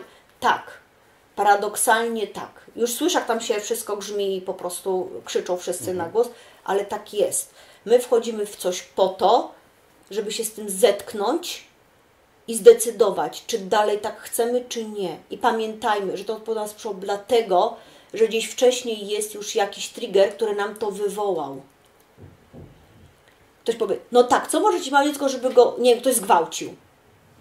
No tak, bo to nie patrzymy na to dziecko, że ono żyje tam załóżmy 3 latka i ono nie zdążyło sobie jeszcze tam czegoś zrobić, tak, świadomie, ale ono już przyszło z materiałem energetycznym, z tą swoją konstrukcją, która wyzbierała z poprzednich istnień różne doświadczenia i one teraz tutaj rezonują, bo to kręci się w seksualności, taki śmieć, który rezonuje i ściąga podobne śmieci do siebie. Tak. I teraz takie wydarzenie zapisuje się w dziecku jako trauma w ciele, czy w całej tej energetyce, która ma swoje konsekwencje w dalszej części życia. Czyli Tak. ciągnie sobie obok. Tak, jeżeli mówisz, że to się wydarzyło w dzieciństwie u dziecka, tak? Tak. I co? I przeciwieństwo, czyli po prostu to sprawia, że całe to jestestwo tego człowieka stara mu się uświadomić, co on ma, na co warto zwrócić uwagę, żeby to przepracować i wyczyścić, bo taka jest fizyka. No jeżeli jesteśmy tego świadomi. Nie, Bo znaczy po prostu doświadczamy i pogłębiamy w sobie cały ofiarę czas. i nic więcej. No, wiesz, o co mi tak, chodzi? zgadza się, tak. Pogłębiamy w sobie ofiarę. Tak. A im bardziej jesteśmy świadomi, to tym bardziej jesteśmy w stanie później to sobie uświadomić, przerobić. Okej. I teraz cofając się w czasie, bo chodziło mi w pytaniu o tym, co zrobić, żeby być szczęśliwym, czyli jak pokierować to nowonarodzone dziecko, czy nowo powstające dziecko, żeby było bardziej szczęśliwe. Tu odpowiedzią jest to, że ono nie może doznawać traum. Trzeba ich chronić, czy być świadomym na tyle, Albo potrzebuje go doświadczyć. Żeby być szczęśliwym, to musi w końcu odłączyć ten wagonik. Wiesz, o co chodzi? Dobrze. Nie, chodzi mi o to, jak rodzic może nieświadomie nie powodować traum. Bo chociażby to, że matka idzie rodzić do szpitala, gdzie cały ten system szpitalny już powoduje traumy u matki i u dziecka, to się dalej kumuluje. W związku z tym ludzie bardziej świadomi wchodzą w temat typu porody lotosowe czy naturalne, przechowywanie łożyska obok dziecka przez kilka dni, aż dziecko samo zdecyduje, że to odpadnie, żeby się nasycić tą energetyką tej jakby drugiej osobowości, po to chociażby, żeby to dziecko przez całe życie nie musiało gdzieś podświadomie poszukiwać Boga, czy, No kogoś, kto będzie czy się nim kierował czegoś, i co opiekował, tak. jakby zasilało z boku. Nie? Więc no, chodzi mi o to, żebyś coś o tym powiedziała. Jak życie może być... Ale jeżeli ktoś wybiera takich rodziców, tak? Którzy Bo są nam chodzi na w tej tyle rozmowie świadomi, o uświadamianie, o to mi Tak. chodzi. tak. To nasza rozmowa jest pewnego rodzaju narzędziem uświadamiania. No tak, obudzeniem, przypomnieniem sobie Tak, czegoś, bo my tak tak. naprawdę tak już wiemy, tylko musimy sobie to przypomnieć, tak. Więc mówimy o tych jakichś traumach czy negatywnych sprawach tylko po to, żeby pokazać, że takie coś istnieje i są takie konsekwencje, ale też warto pokazać ścieżkę bardziej komfortową. Nie wybierzesz sobie komfortowej ścieżki, jeżeli masz to przepracować. Dobrze. Jeżeli ktoś planuje dziecko, a już jest bardziej świadomy, to wtedy to dziecko będzie rezonowało z tym rodzicem i już to nie, to jest to, nie co Ci będzie powiedziałam na duszyczka. początku. Zależy, z jakim planem wchodzimy w cielesność. Jeżeli my wchodzimy w cielesność z programem, że ja sobie chcę to odłączyć, tak? No. I rodzice mogą mi to ułatwić odłączyć, bo są świadomi, tak? Czyli przez pewne techniki, metody, sposób wychowania mogą mi pomóc się z tym uporać, albo biorę rodziców, którzy mi ułatwią doświadczanie tego. Tak? Zależy, z jakim konceptem, z jaką ideą wchodzisz w życie. Czy już Ci się, nie powiem brzydko, co zrobiło, wybrudziło od tego, że doświadczasz w kółko w kolejnych istnieniach tego samego doświadczenia bolesnego, tak? I powiesz, basta, już tego nie chcę, więc szukam sobie takich rodziców, takiego potencjału, który mi to przeprowadzi łagodnie. My nie potrzebujemy, wbrew tym, to co niektórzy twierdzą, że jest karma, też nie lubię tego słowa, dla mnie to jest znowu zastępstwo kościelnego dobre, złe, tak? I nagroda i kara. I też potem mają taką koncepcję, że jak nie zaznamy złego, to nie wiem, co jest dobre i tam jakieś te wszystkie przeciwieństwa. Nieprawda. My jesteśmy istotami inteligentnymi, które potrafią uczyć się na cudzej wiedzy. Więc jeżeli ktoś mi mówi, że ogień parzy, to ja nie będę wkładała palucha do ognia i sprawdzać, że faktycznie on parzy. Ja wierzę, że on jest, że parzy, bo się zbliżam i czuję już temperaturę, tak? I tak samo tutaj, jeżeli ja mam pewne rzeczy do przepracowania i ja wiem, że Ci rodzice mi to ułatwią, to ja nie przejdę na przykład bardzo drastycznie tego, nie zgwałci mnie ktoś na przykład, tak? Ale spotkam się na przykład albo z jakimiś uwagami kolegów w szkole, albo z czymś, co jakby, trudno powiedzieć, że łagodniej albo niełagodniej, ale no na pewno nie jest aż tak, że na przykład dla ciała nie jest drastyczne, tak? Bo moje ciało, może dostałam to werbalnie, tak? Mentalnie dostałam taką informację od kogoś, jakąś zwrot, to mi gdzieś tam zarezonowało, zabolało mnie. Rodzice to wyłapali, zaprowadzili mnie tam, nie wiem, do osoby jakiejś, która potrafi mi to przepracować i łapiemy ten punkt i go uwalniamy. W momencie, kiedy on się zaczyna jakby rozkręcać, tak? Kiedy on zaczyna rezonować. A w momencie, kiedy my chcemy sobie doświadczyć tego znowu, tak? I dopiero wtedy to puścić, no to spotyka nas, to nas spotyka. Czasami się to dzieje kompletnie poza świadomością i wiedzą rodziców. Więc tak naprawdę, jeżeli mówimy o przemocy seksualnej, to często rodzice nawet nie mają świadomości, czasem udają, że nie mają, ale nie mają wiedzy, co z tym zrobić tak naprawdę. Albo w ogóle nie mają wiedzy, że takie coś się zadziało. Więc jak oni mogą dziecko chronić? My wybieramy swoje doświadczanie. Przecież my nie mówimy rodzicom, co my tutaj chcemy. Nie przychodzimy z kartką, nie rodzimy się z nalepką na brzuszku. Muszę doświadczyć teraz tego, mamo. My to mamy w sobie. I to rezonuje. Te fiurgałki, które nam fiurgają, one się w różnych etapach nieraz uaktywniają. One nieraz tak jakby były takie lekko uśpione I w momencie, kiedy przychodzi okres 0, kiedy Takie przychodzi... nasionko, które podlewane musi być. Tak, bo ono jakby też zasila się różnymi dodatkowymi energiami, które go spowodują, że on się troszkę bardziej rozbuja, tak? Zacznie się tak wirować, że zacznie rezonować. Często gęsto zaczynam rezonować mniej więcej w tym samym czasie, co nam rezonowało gdzieś tam w poprzednich, tak? Tak. Tam jest różna, tam wahnięcia mogą być czasowe, ale to bardzo często się w tych samych okresach gdzieś tam zazębia. Uważam, że nie wszędzie rodzice nas mogą we wszystkim ochronić i tak na dzień dobry jak poprowadzić, żeby było idealnie. Dzięki temu, że na przykład mamy takich rodziców, a mimo wszystko doświadczyliśmy świadomych rodziców, tak naprawdę kwiaty lotosu, porody takie naturalne i tak dalej, a doświadczyliśmy tego, to łatwiej nam sobie się uporać z taką sytuacją. My już wiemy, Tak. że jest to jakiś trigger, który nam coś dał. My owszem, przeżyjemy tą traumę, tak?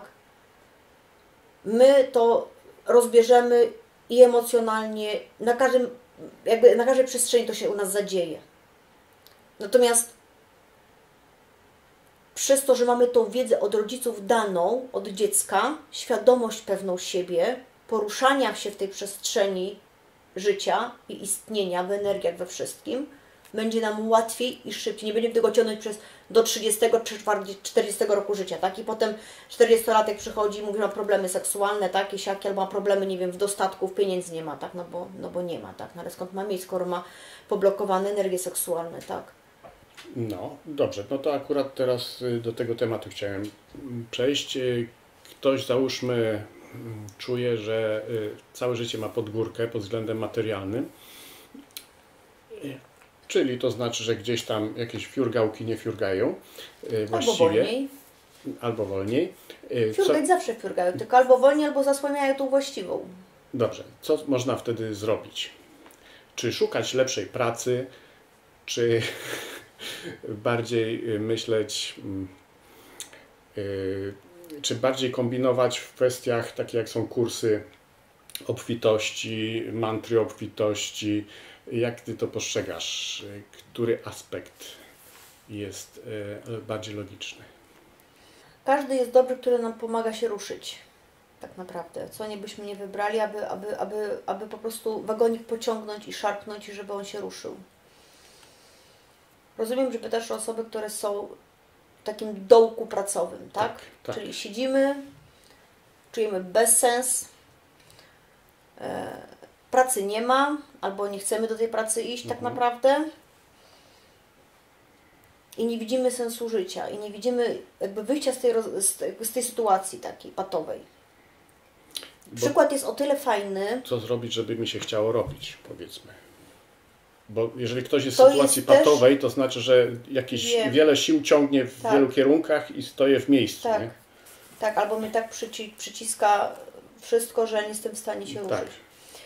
Wszystko zależy od tego, jak szybko uświadomimy sobie i przyznamy sami przed sobą, że my do tej pracy iść nie chcemy. Bo to, że ktoś przychodzi i mówi, że chce pracy, tak? Że niech Pan mi coś zrobi, bo ja nie mam pracy, nie mogę znaleźć pracy, nie mogę pracować i tak dalej. Ja miałam bardzo podobnie. Jak to wszyscy, tak? Pracowało się na etatach, po kolei tam od studiów, nawet jeszcze wcześniej. Później otworzyłam własną działalność i tak dalej. W pewnym momencie ta praca się skończyła. Ja uznałam, że ta praca nie ma sensu. I utknęłam. I szukałam pracy. Cała rodzina się aktywowała, cicho chodzili koło mnie, żeby mnie nie drażnić, no bo przecież... No bo szukasz. I tak jestem przecież wkurzona, że siedzę i nic nie robię. To jeszcze przecież nie będą mi dowalać. A ja szukam, tak? Jakieś CV, jakieś ogłoszenia, przerzucam cały czas coś. No trwało to trochę. Zanim ja sobie nie uświadomiłam, że ja tak naprawdę miele, tak naprawdę w ogóle nic nie chcę z tego. Ja nawet jak mi się udało pójść na jakąś rozmowę gdzieś, bo nie wiem, chyba byłam jedyną, która CV przysłała, to mnie zawezwali. No to było oddzwonimy, nie?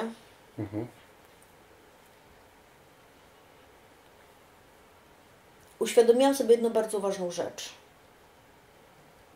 że ja mam potrzeby, żeby pójść do pracy. Tak jak my wszyscy, tak? Jak ja mówię komuś, ale Pan nie chce iść do pracy. No to jak nie chce iść do pracy? Przecież ja mam kredyt, ja mam dzieci, ja muszę to, ja mam dom na utrzymaniu, rodzinę. No, ma Pan potrzeby, tak? Które musi Pan zaspokoić. Ale nadal to nie zmienia faktu, że Pan nie chce iść do pracy. Pan nie chce pracować. Dlaczego? Dlatego, że praca nam się konotuje z czymś złym. Dla nas praca to jest coś ciężkiego, za karę, bez sensu, na kogoś robimy, zarabiamy jakieś najmniejsze pieniądze, albo na pewno nieadekwatne do tego, jaki byśmy oczekiwali pieniędzy, tak? Robimy coś, co kompletnie jest od nas oderwane, ale robimy, tak jak taki trybik. Nauczyli nas, że mamy tam przybijać pieczątki na poczcie, no to przybijamy tą pieczątkę, nie obrażając Pan, na poczcie oczywiście, no ale już taki schemat, tak? Jesteśmy się w stanie jak te małpki wyuczyć wszystkiego i przystosować do wszystkich warunków. Tylko tak naprawdę w pewnym momencie zaczyna to uwierać. I niektórzy przełamują to uwieranie i nadal to kontynuują, no bo przecież wszyscy pracują, więc ja też muszę pracować. Natomiast ja przy to jestem osobą bardzo krnąbrną i ja nie będę szła tak jak wszyscy, do tego muszę robić inaczej. Więc w ogóle się nie zgadzałam z tym, dlaczego mam tak robić, jak wszyscy robią. I uświadomiłam sobie, że jeżeli ja przemianuję tylko nazwę praca na zajęcie, które przynosi mi dochód, albo na możliwość robienia czegoś, co będzie mi dawało jakieś korzyści finansowe, z których ja mogę utrzymać siebie i swoją rodzinę. Kwestia definicji. Tylko i aż. Dlatego, że praca jako taka sama w sobie ma pewną konotację. Ma pewien nośnik energii, w który nas rezonuje. To, co ja mówię, jak tworzymy pewne pakiety, pewne przestrzenie, to tam jest już taka przestrzeń stworzona z pracy. I tam są wszystkie definicje wrzucone pod tą pracę. I co my byśmy teraz nie podokładali, to w momencie, kiedy wypowiadamy było praca, to dla mnie, i sobie dorzucamy do tego, to tylko poszerzamy to pole informacyjne. Rozszerzamy definicję i nic więcej. Dobrze, to teraz jak wewnętrznie spełnić takie warunki myślowe, przekonaniowe, żeby zacząć się zajmować czymś, co nas naprawdę pasjonuje i rajcuje i jednocześnie z tego mieć fajne dochody? No i to nie jest łatwe. No to dlatego Ciebie o to pytam. Jestem wszechwiedząca? No nie, ale tak nazwijmy to. Nie, tak. Nie nazywajmy tego. Jest to znowu bardzo trudny temat, dlatego że to, że my nie chcemy wykreować z siebie czegoś, co jest nasze, ma pewne uzasadnienia, ma pewne blokady, tak? My nie chcemy czegoś zobaczyć z różnych powodów. My nie chcemy czegoś robić z różnych powodów. Choćby taki na przykład coś, co sobie my marzymy, że to będzie nasze, wydaje nam się totalnie abstrakcyjne i totalnie nikomu niepotrzebne. Kto takie działanie w ogóle od nas kupi? Kto nam za to zapłaci? Czyli taki autosabotaż na dzień dobry. O, jesteśmy najlepszymi sabotażystami na świecie. Sami, nie trzeba nam zewnętrznych. Bardzo dużo, to co ja mówiłam, że różne tutaj te aspekty energetyczne odpowiadają za różne aspekty zewnętrzne, które do nas przychodzą do doświadczania. Między innymi jest taka energia, która jest związana z matką. Matka i praca to jest 1:1. Jak ktoś chce zobaczyć, jakie ma relacje z mamą, to niech sobie zobaczy, jakie ma relacje z pracą. To, co ja myślę o pracy, czy nie myślę tak samo o mojej matce. Dobrze, jakiś przykład, żeby bardziej to rozwinąć? Że mnie na przykład drażni. Że mnie nie docenia. Jeżeli ja w tej pracy zarabiam tyle, ile zarabiam, a mój pomysł, bo nie mówię, że tak jest, bo niekoniecznie matka musi tak samo jakby, że jest to, wie o co chodzi, że jest to zwrotne, tak? Czyli ja uważam, że matka mnie nie docenia, bo matka mnie nie docenia faktycznie, daje mi jakieś sygnały, ja te sygnały jakby utwierdzam, tak? Tylko to jest mój jakby konstrukt. Tak. Ja mam takie poczucie, że moja mama mnie nie docenia, tak? Więc skoro ja mam takie silne poczucie, że moja mama mnie nie docenia, tak ma będzie doceniać pracodawca. I potem mam jechać na niższy krajowy, no bo... No dobrze, no to weźmy taki przykład. Mam znajomych, matka z synem, syn ma 40 lat i mieszka z matką i nie może znaleźć ani partnerki, ani pracy. I tak sobie mieszkają razem. Co tam może być nie po drodze? Kto tutaj powinien pierwszy krok zrobić? Czy komu warto bardziej zrobić pierwszy krok? Czy ten syn powinien spierdzielać stamtąd, czy matka powinna go kopnąć w dupę? Tak samo jak powiedzmy orlica z gniazda wypycha orła. Tak, to jest to, co my mówimy na początku. Każdy z nas przechodzi pewne etapy, tak? My do 7 roku życia jesteśmy bezpośrednio połączeni energetycznie z matką. Matka może Tak. nas energetycznie pewne rzeczy wykonywać z automatu, tak? I to, co się dzieje u mamy, dzieje się u nas. No, I ona może za nas to robić. Później ta energetyka jakby przechodzi w energię męsko-ojca, tak. tak? I zaczynam kształtować zupełnie inne swoje stany, inne aspekty. W momencie, kiedy tam ta pępowina się nie odpępowini, tak? Nie odpępowi. To mój neologizm, nie poprawiaj mnie. Nie odpępowini, to ona zostaje. I ona cały czas pracuje, tak? I my się cały czas czujemy jak dziecko. Skoro cały czas się czujemy jak dziecko, to jak dziecko może pójść do pracy? Dziecko jest nieumiejętne, niezaradne, I musi jest za małe ciągnąć cycka. i potrzebuje cały czas mamy. Więc dopóki albo sobie sami tego nie uświadomimy i tego nie odetniemy, nie zerwiemy tego połączenia, albo mama nam tego nie zrobi, bo jej uświadomimy, mama świadoma i nam, okej, dziecko, narobiłem Ci krzywdę, tak więc odetniemy to. To samo jest z relacją partnerską, tak? Jeżeli ktoś jest cały czas przy mamie, no dzieci sobie nie znajdują partnerów, chyba że w przedszkolu mamy narzeczonych, tak? No ale to średnie związki. No. Jeżeli chcemy mieć z tego coś lepszego, no to wypadałoby trochę dojrzeć, żeby coś tam urosło przynajmniej, a nie zostać na etapie przedszkolaka. Więc nie dorośniemy ani do jednego, ani do drugiego. Utykamy jakby w pewnym procesie, tam się zawieszamy i tam siedzimy. Czym szybciej sobie to uświadomimy, tym lepiej. Odblokujemy to, tym lepiej. Często też spotykam się z takim oporem, jak zaczynamy to robić. No bo odcięcie boli. Właśnie. I ja mówię do kogoś, że poproś mamę, tak, żeby to odblokowała, tak, żeby to przecięła, żeby to popłynęło już normalnie, że tam nie było tej mamy nakładki cały czas, że tam mama. No i się uruchamia, tak? No to ja skrzywdzę moją mamę. Jak ja mogę to zrobić? No to jak nie będę połączenia teraz z mamą? I tu jest cały haczyk, bo my tak naprawdę w momencie, kiedy się decydujemy na biologię, że się ucieleśnimy, no to się, każdy wie, jajeczko, plemnik, tak? Dwie biologie się łączą. I z tych dwóch biologii, męskiej i żeńskiej, mamy i taty, idą nam energie. Tak? Męska i żeńska. I te nitki są na stałe. One są bezwarunkowe. Tam się nie da ich odciąć. To po prostu jest. I w tym istnieniu, w którym się wcieliliśmy, ma mama, babci i tam inne, więc ciągniemy sobie jakby wagoniki w tym istnieniu, pewne doświadczenia możemy ściągać z babci, mam i innych, cioć i tam tym podobnych krewnych, tak? To jest na to wcielenie. My tego nie przenosimy. Chyba że chcemy, bo utrwalamy sobie jakieś doświadczenie, no to wtedy tak. Wtedy też często spotykamy się z tymi samymi osobami, no bo nam one łatwo triggerują, tak? Bo mają tą samą jakby energetykę, więc nam łatwo dają pewne zwrotki.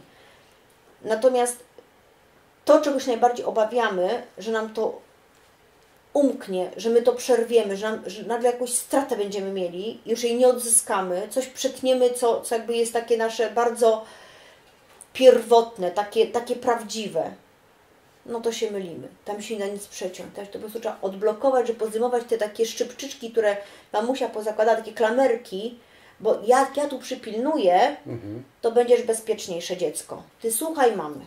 Tam nie słuchaj jakiś tam, no.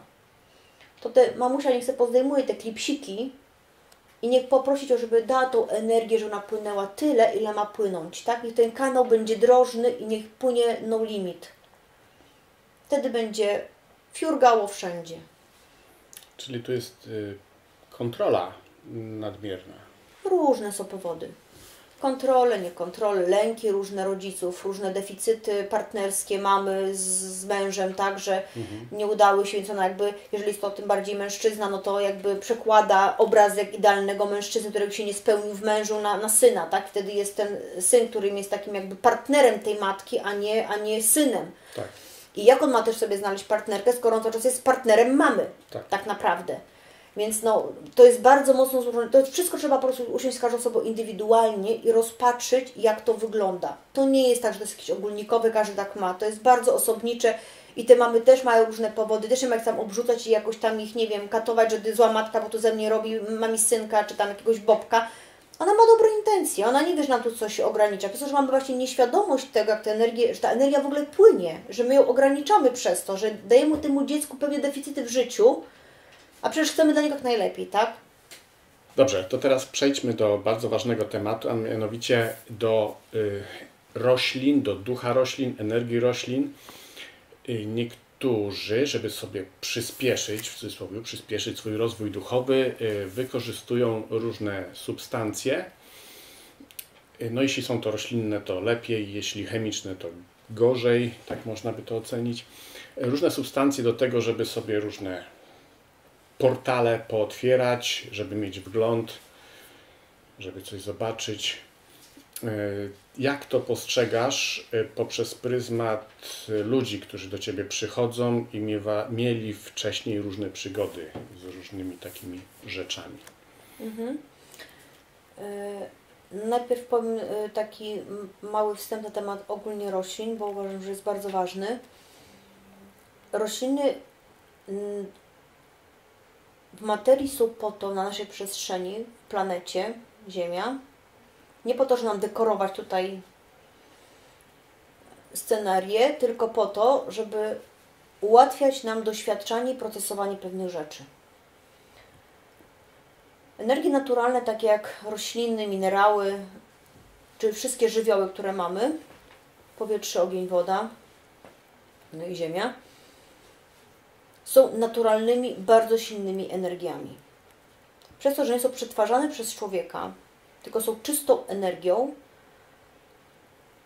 są energiami bardzo mocno kompatybilnymi z nami. W różnych aspektach. Kobiety, które się zajmują zielarstwem, dobrze wiedzą, że odpowiednie rośliny do odpowiednich czy to chorób, czy to jakichś dolegliwości psychosomatycznych, czy energetycznych, jakie rośliny ułatwiają przeprocesowanie tego problemu, tak? Czy to jest w ciele, czy to jest w mentalu, czy to jest w energetyce. Każda energia roślinna ma swoją jakość, ma swoją właściwość. Czymś się charakteryzuje. Czym silniejsza roślina, czyli to fiurganie u niej jest bardzo silne i dotyczy bardzo wąskiego zakresu. Nie, o to mi chodzi. Może nam wspomagać procesowanie przy naszych energiach wibracyjnych, które są bardzo mocno kręcące. Czyli to też musi być silna energia, która będzie w stanie zmierzyć się z różnymi też silnymi energiami, tak? Tak. Albo energia, która na przykład nam pomoże.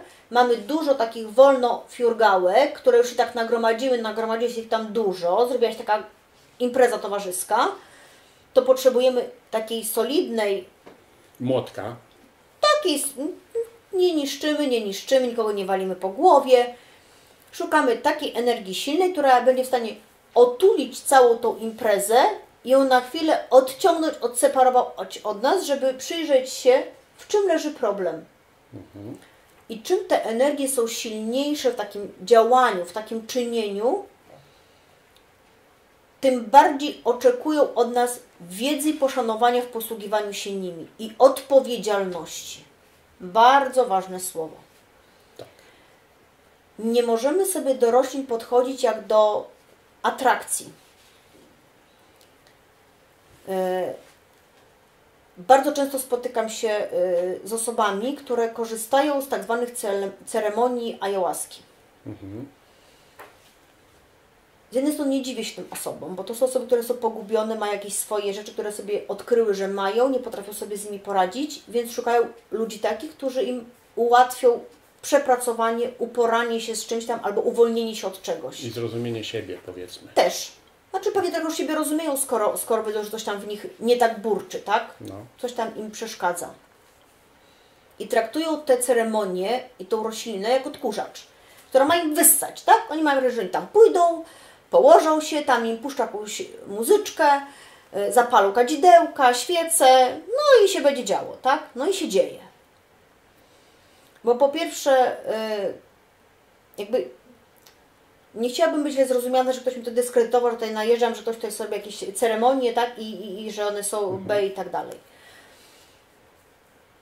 Chodzi o higienę procesu. Tak, chodzi mi o to, że jeżeli ktoś się posługuje tak silnymi energiami, jaką jest energia ayahuaski, to powinien mieć świadomość tego, co robi i jak to robi. I mieć odpowiedzialność i za tą roślinę, którą się posługuje, i za osobę, która to aplikuje.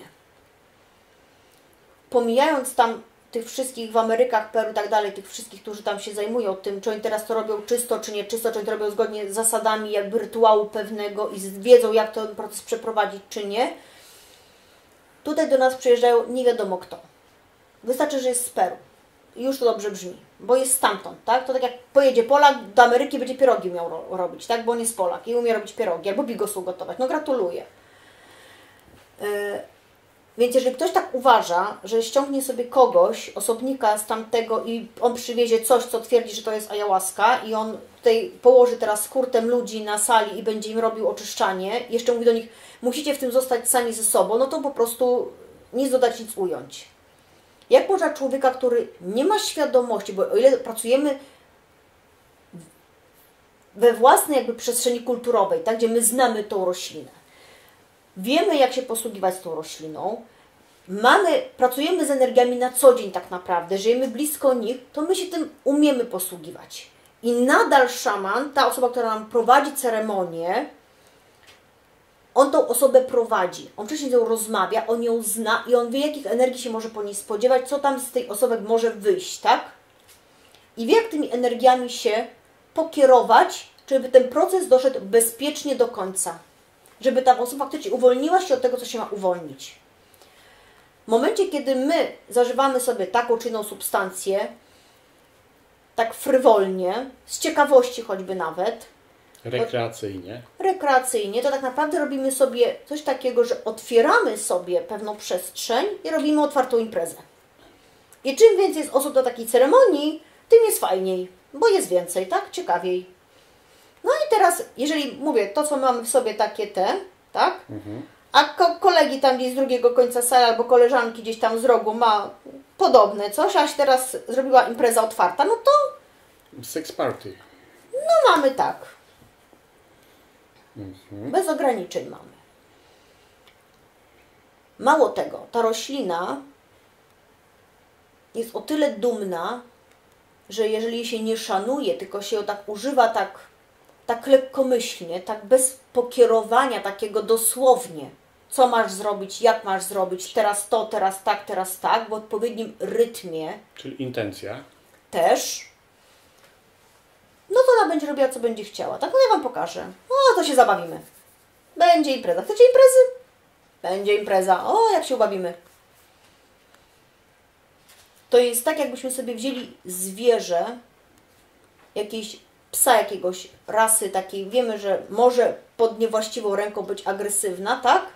Tak. I ją bez układania, bez prowadzenia wypuszczamy tak. Idź sobie i żyj, rób sobie co chcesz. No i ona sobie robi co chce. Jednemu pomerda ogonkiem się połasia, drugiego zagryzie. Więc kwestia tego, jak my te rośliny szanujemy, jak nimi kierujemy i w jaki sposób my do nich podchodzimy. My tutaj mamy na naszym rynku europejskim tą amanitę, muchomorka, tak? Takiego popularnego, którym tutaj wszyscy... Konopie. No też. Nikt sobie nie zdaje sprawy z tego. Każdy myśli, że pójdzie sobie do lasu, urwie sobie muchomorka czerwonego, ususzy i będzie spożywał i będzie super. Tak naprawdę osoby czyniące, które mają świadomość i czują tą energię tego grzyba, czy tego jakiejś konkretnej innej rośliny, wiedzą dobrze o tym, że trzeba ją zerwać w odpowiednim momencie, bo ona ma owocniki od czerwca. Dobrze mówię? Nawet wcześniej chyba, nie? No od kiedyś do kiedyś, no. Do sierpnia załóżmy, tak? No. Czy nawet później jeszcze. Do listopada pewnie nawet. No nie, mniejsza o to. Nie pracuję za Manitą, więc niekoniecznie tam się w niej orientuję. W każdym bądź razie zbiera się odpowiednio w odpowiednim momencie, tak? Ona ma inną jakość pracy na początku zbierania tego owocowania, a inną jakość ma już pod koniec tych owocowań. Inną ma jakość w pełni rozłożona, inną jakość ma, gdy jest skulona, tak? Jeszcze w takim zamknięciu. To jest bardzo szeroka wiedza. Bardzo. Jeżeli ktoś się chce interesować ziołami i jakimiś roślinami psychoaktywnymi, to jest to tak naprawdę całe życie. I to trzeba robić z poszanowaniem. Mhm. Dobrze, to w takim razie, czy intencja sama w sobie poszerzenia świadomości przy pomocy jakiejś substancji jest warta tego, żeby w to wchodzić? Czy jak to postrzegasz? Tak, jeżeli jest dobrze prowadzona. Tak, jeżeli mamy faktycznie gruby problem, którego nie możemy zrobić, już nam to ułatwi, spowoduje to, że, tak jak powiedziałam wcześniej, przybliży się, ogarnie ten problem, tak, tą energię, która nam tutaj konfliktuje, odciągnie ją, da nam czas, żebyśmy się przyjrzeli i zdecydowali, co z tym zrobić i pomoże nam to odpuścić. Tak, jeżeli zdecydujemy, że puszczamy, ona nam to pomoże przetransformować. W momencie, kiedy u nas zapadnie decyzja i my to zrobimy, my odnajdziemy przyczyny, dlaczego to tutaj się działo, a nie tylko dlatego, że ona sobie to odciągnęła, bo jak ona tylko to odciągnie, a my nic nie zrobimy, to za chwilę nas znowu wróci. Pytanie, czy sama, czy z kolegami. Tak. Dobra, temat związków. Załóżmy, że przychodzą do Ciebie ludzie, którzy mają problem ze związkiem, a problem polega na tym, że związku nie ma, a chcą. To co może być przyczyną w takim człowieku, że jest odpychający, powiedzmy? Chce być odpychający. Mhm. No i tutaj też mówię, temat może, tak? Możemy sobie rozmawiać oddzielny temat, zrobić sobie z tego zagadnienia. Różne są przyczyny.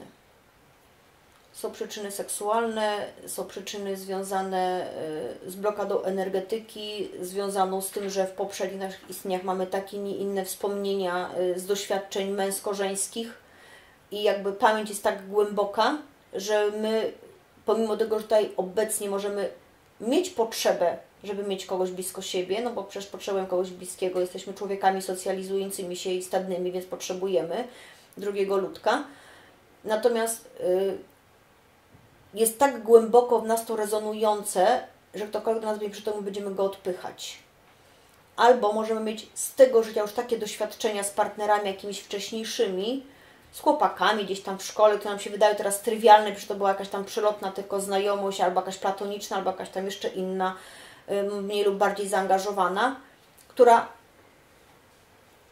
wyrzeźbiła na nas tak silne emocje i tak silne przekonania, że pomimo tego, że myśmy dawno o tym może zapomnieli tak świadomie, wyrzuciliśmy to się, zamknęliśmy sobie pudełeczko do szafy, to ona też w tym pudełeczku w szafie tam rezonuje i pracuje.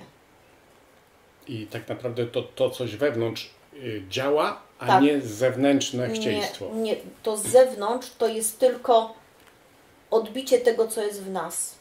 Jeżeli mamy otwartość na drugiego człowieka, na mężczyznę, na partnera czy partnerkę, obojętne, jeżeli mamy tutaj u siebie posprzątane w aspektach czucia, tak, uczuć i mamy tutaj to wszystko czyste i my chcemy, i my potrzebujemy tego kogoś, to jeżeli ja mam tutaj takie, co mi tutaj zawaliło różnymi przekonaniami i mi tam śmiga tylko tyle, że mi do bloku obok tam dotrze energia, bo dalej już się da rady dotrzeć, a tam wszyscy zajęci, no bo sorry, no to gdzie mam tego chłopa sobie szukać, tak? Czy tam kobiety? Ale w momencie, kiedy sobie tutaj poodsłaniam, przyjrzę się, dlaczego ten chłop do mnie nie przychodzi, ta kobieta, tak? O co chodzi? Dlaczego? Co takiego jest we mnie, tak? Że ja, nie wiem, nie potrzebuję, odpycham. Te związki za chwilę, mimo że jakiegoś spotkania dochodzi, za chwilę one się jakoś nie wiadomo z czego rozpadają, nie dzwoni więcej, tak? O co chodzi? Nie wiadomo. No to trzeba sobie zrobić taką wrzutkę w siebie, tak? Co tam we mnie takiego jest? Co ja takiego czuję? Jak sobie to posprzątamy, to się nagle okaże, że nam tak tutaj zacznie promieniować ta energia, że jak trzeba, to i nam z Kanady i z Australii przyjedzie. I nagle się okaże, że tak mu się poukładały, czy jej plany, że miało nie być, a się okazało, że jest i nagle tym samym gdzieś tam miejscu się spotkaliśmy, tak? Na tej samej konferencji, na tym samym jakimś wydarzeniu, czy gdzieś tam w pracy, obojętne, wszystko. Tak się potem nam układa, jakby istnieje nam, tak układa scenariusz, żeby te dwie osoby mogły się spotkać. Dobrze, to teraz taki samouczek w kwestii obfitości, związków czy dowolnych innych tematów.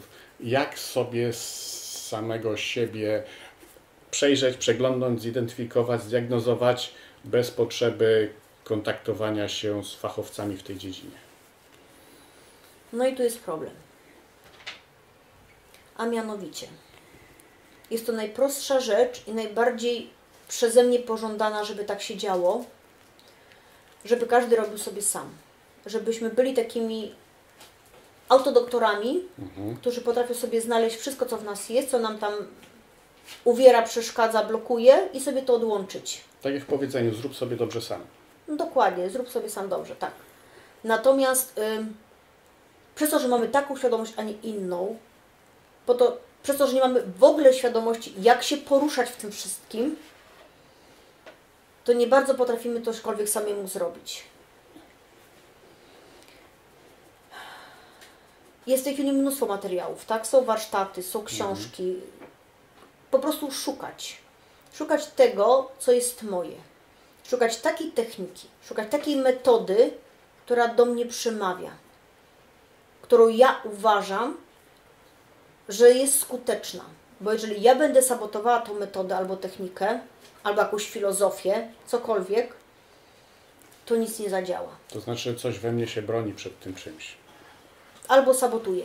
Tak. To jest tak, lubię ten bardzo przykład, mamy taki modny trend, robimy tablicę marzeń, tak? Tak. Warsztaty robimy, idziemy, koreczek, przyczepiamy się z katalogu, wycinamy te Rolls Royce'y, wszystkie Rolexy, domy, apartamentowce i tak dalej, chcemy to wszystko tam sobie... Pani mówi, proszę tutaj się skupiać, powiesić sobie w widocznym miejscu, tak najlepiej gdzieś tam koło łóżka, żeby tak zaraz patrzeć na to i tam sobie to będzie przyciągało, tak? No, i tak się kładzie, wraca gość taki z warsztatów, kładzie się i tak się patrzy.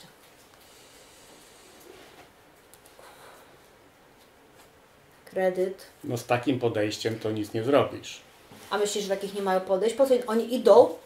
Wiesz, po co oni tam idą? Oni idą po ściągawkę, oni idą po skrót. Oni myślą, że jak się... Tak jak recepta. Oni myślą, że jak zrobią to, czyli tak, wykonają tablicę... No w filmie Sekret to wyjaśnione było w ten sposób. A, nie, tam jest jeden szczegół, na który nikt nie zwraca uwagi, albo go szybko przelatuje. No. Do którego ja właśnie zmierzam. Tak. No dobra, kontynuuj. Że jeżeli w nas nie ma takiego prawdziwego, pełnego przekonania, takiej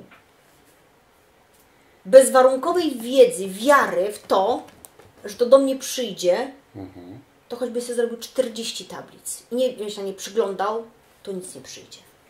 No przede wszystkim... Bo wystarczy jedno zwątpienie. Jeden mikro niepewności jakiś fiurgałek i on nam to wszystko i nie będzie. Więc się wybiera coś, co ze mną rezonuje. Jeżeli powiedzmy wymyślę Pod warunkiem, sobie... że wiesz, co z tobą rezonuje. No to prawda? właśnie tak. To tak, No. to wtedy jakby mierzymy siły na zamiary, tak? No ale to wtedy nie jest potrzebna tablica marzeń, tylko zapierdzielam do pracy. No, siły Albo na robię zamiary, sobie, no. ustawiam sobie, jak niektórzy ustawiają sobie cele mniejsze, większe i też jakoś tam się do nich ustosunkowują, tak? Natomiast o co mi chodzi? Chodzi mi o to, że wszystko w naszym życiu, łącznie z pracą energetyczną, jest takie, że jeżeli my nie do końca wierzymy, czy w jakąś metodę, czy w jakąś technikę, czy nawet w to, że tak naprawdę my sami możemy sobie to zrobić, tak, bo to jest niepodważalne, to jest w ogóle bezdyskusyjne. Ale my nie mamy takiej wiary, że my jesteśmy tyle sprawczy, żeby to zrobić, bo nie wiem dlaczego, mamy różne przekonania, tak? To my nic nie zrobimy. i będziemy sabotować. Mogą przychodzić do mnie osoby, możemy coś robić i na tyle, na ile ta osoba wierzy w to, że to, co ona mówi do siebie, że to, co ona procesuje w tym czasie, że to się puści i uwolni, na tyle to się stanie. Jeżeli skitrała coś, a ja tego nie zauważam, bo często widzę, że tam kitrają sobie, jeszcze tam mówią, tak, zrobiłem, a widzę tam, może się jeszcze nada na coś kiedyś. No to wtedy mówię, sprawdź, gdzie schowałeś, tak, czy schowałaś. Ale jeżeli są jeszcze jakieś inne aspekty, gdzie jakieś inne nitki są poprzyczepiane, których my jeszcze nie widzimy na przykład, no to musimy poczekać, aż nam to zarezonuje, wyjdzie i puścić wtedy cały kawałek, tak, podłączać te wszystkie rzeczy, które nam do tego popodczepiane są. Na przykład program braku zasługi, czyli chcę mieć na przykład dom, tak, że nie ale czuję, że nie zasługuję. Tak, to takie mamy bardzo dużo takich, że my na coś nie zasługujemy, to po prostu takie religijne jest, jak nam dużo mamy takich religijnych rzeczy, na które ubóstwo i tym podobne rzeczy są dla nas bardzo, bardzo pożądane, natomiast to, co jest związane z dostatkiem, dobrobytem, wręcz takim jakby niektórzy twierdzą aroganckim, tak, sięganiem po coś, albo wypowiadaniem, że tak, jak chcę żyć w luksusie, tak, jak chcę żyć w dostatku, tak, to jest czymś złym, to jest takie niskie, takie, bo on tylko na materię patrzy, tak, on nie patrzy na rozwój duchowy, tylko na materię, tylko że ci tak mówią o tym duchowym, też jakoś nie żałują sobie w tym dostatku. To też są różne tam programy. Dobra, to na koniec weźmy temat UFO. Mieszkasz koło obozu koncentracyjnego i tam zauważyłaś parokrotnie różne latające kwestie, które się pojawiają. Opowiedz o tym, jak to było i co tam jest. Dzieje się to zazwyczaj, można powiedzieć, w środku nocy nad ranem, bo to w różnych porach jest. Najczęściej w okolicach 3:30, tak do godziny 5.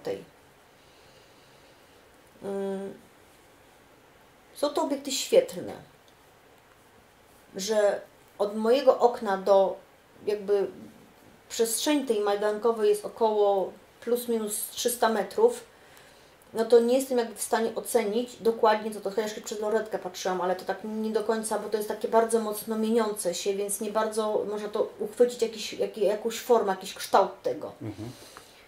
Nie wiem, nie zgłębiałam jakoś szczególnie w tym aspekcie wiedzy, to nie jest moja jakby działka, tak, bo zajmuję się tym, co bardziej skupione jest na mnie i na człowiekach, a nie na tym, co tam wokół człowieków, fiurga, chyba że dotyczy bezpośrednio mnie, no to wtedy tak. Natomiast tak było to dla mnie bardzo ciekawe. Kolejnym razem poprosiłam męża, żeby zobaczył, bo żeby nie było, że jestem jakaś tam i coś sobie tam widzę, nie wiadomo co. Mój mąż tak się trochę tak patrzył na mnie dziwnie, że ja tam jakieś widzę rzeczy różne. No to kiedyś go zawołałam, jak zobaczyłam, mówię, no to zobacz. I siedzieli z lornetką i mój syn, i mój mąż i się przyglądali, co to tam może być. No i wisiało to dosyć długi czas. Faktycznie nie bardzo mogli dokreślić, co to jest, jak to wygląda i do czego to w ogóle, bo to takich jakby obiektów, które są nam znane, do niczego nie pasowało. Było to dosyć blisko, ponieważ dosyć niedaleko mnie jest lotnisko w Świdniku, więc oni sobie teraz tam latają nad tym Majdankiem, bo tam już wiemy, więc jak samolot wygląda w nocy, więc to na pewno nie powiem, że samolot się porusza, tak? Tak. A to jest cały czas zawieszone w jednym miejscu i w jednym miejscu cały czas krąży, cały czas się wiruje. Jakby stoi, tak. Albo się przemieszcza w górę, tak? Takimi bardzo impulsywnymi skokami. Takimi ruchami, bardzo takimi skaczącymi i bardzo szybko znika.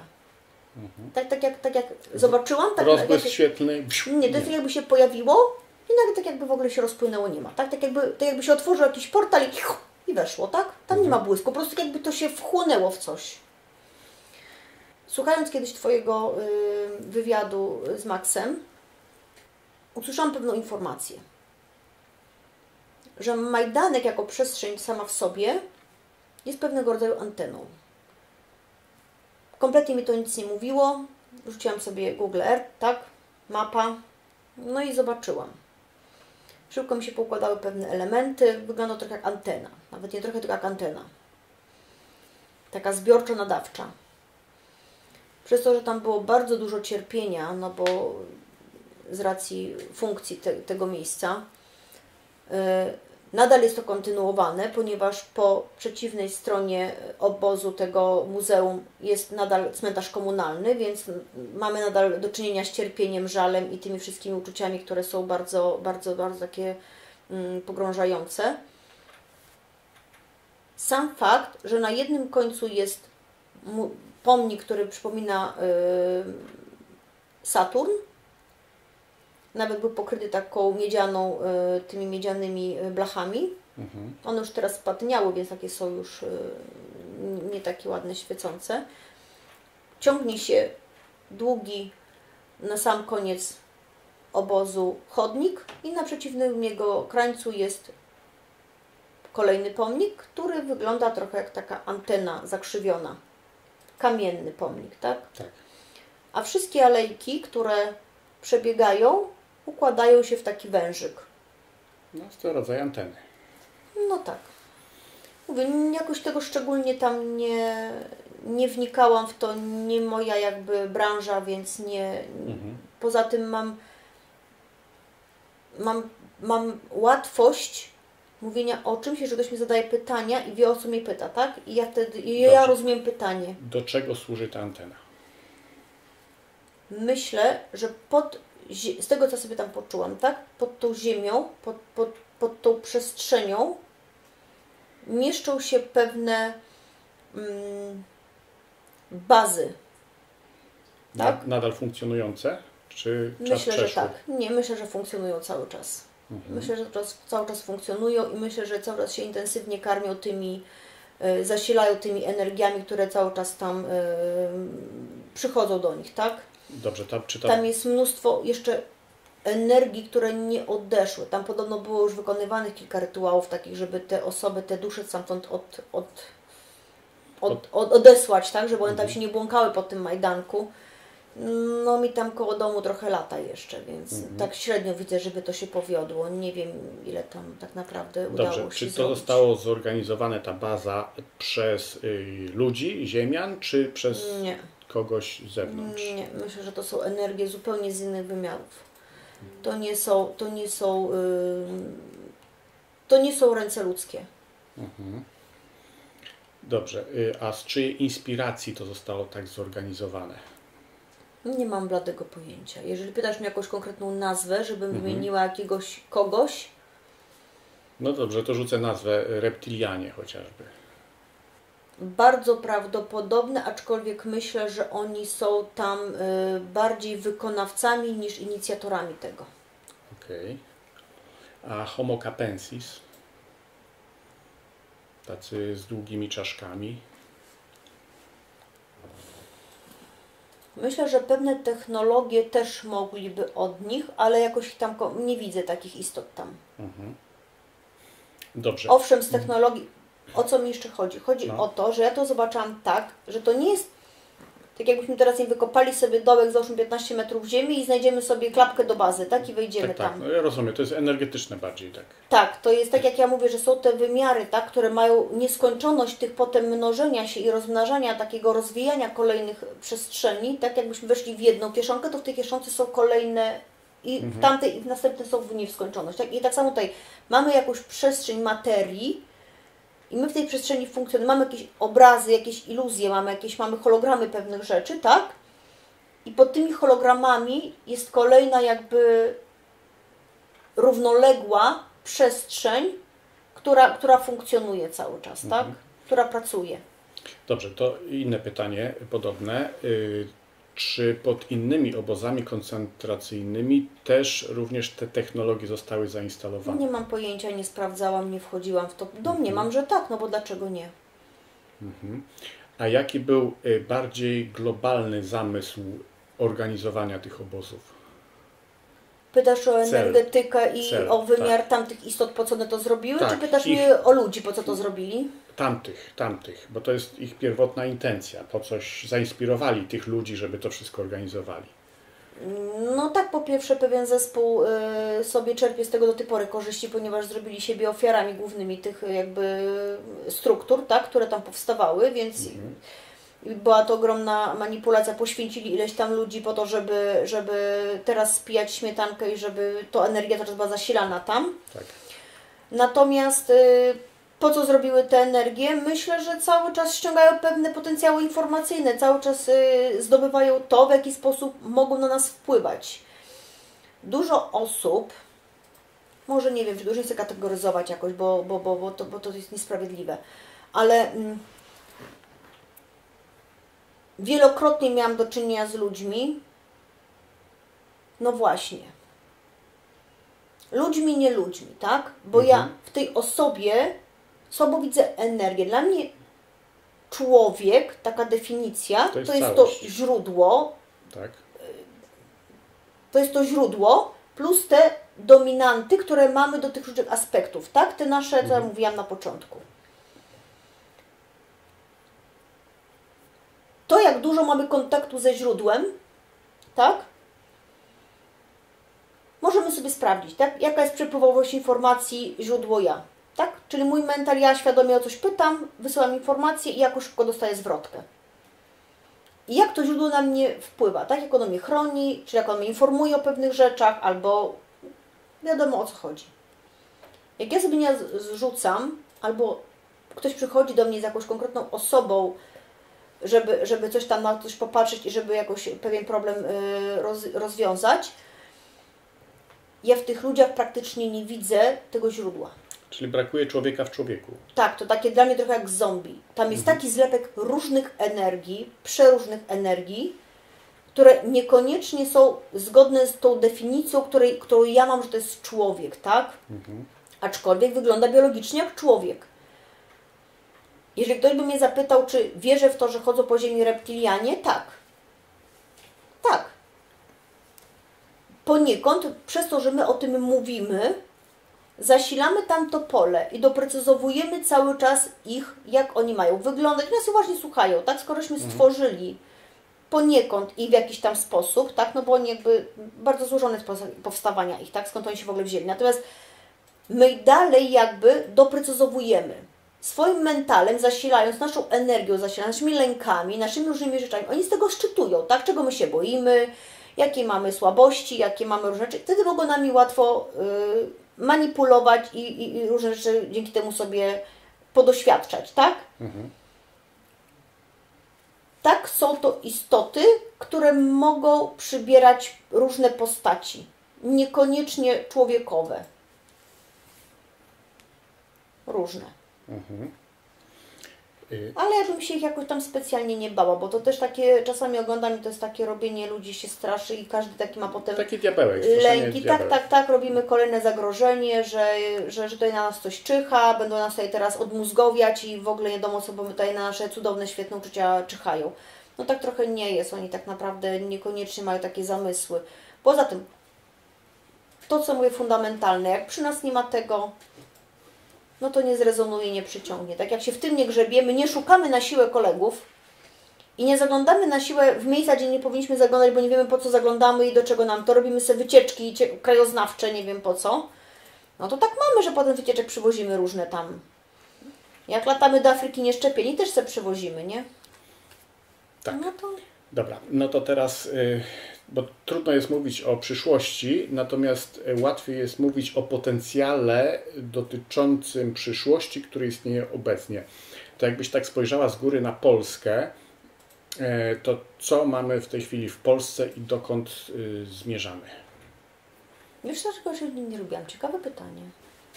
Nie potrzeba mi jakieś takie globalne wymiary nas. Do niczego mi to nie jest w ogóle potrzebne. A co Cię interesuje dokładnie? Interesuje mnie kwestia tego, że od 30 lat Polska jest rozkradana przez różne siły zagraniczne. Jest ten korporacjonizm. Ludzie ubożeją, z tego co widać. Niektórzy się bogacą pod sufit aż. W związku z tym cały świat idzie w kierunku... No tak, ale wiem o co chcesz zapytać. Wiesz co, tak, tylko tak naprawdę tymi procesami zajmują się ludzie, politycy z reguły, tak? Albo osoby, które się zajmują jakimiś biznesami, które są No politycy, skalę którzy jakiejś... są wkręceni w różne też niewolnicze układy i są na czyimś garnusku. No nie? tak, ale tu mówię, No. ale dalej mamy do czynienia z osobami, z ludźmi, z człowiekami, tak? No. Którzy są pod władaniem różnych energii, tak? Tak.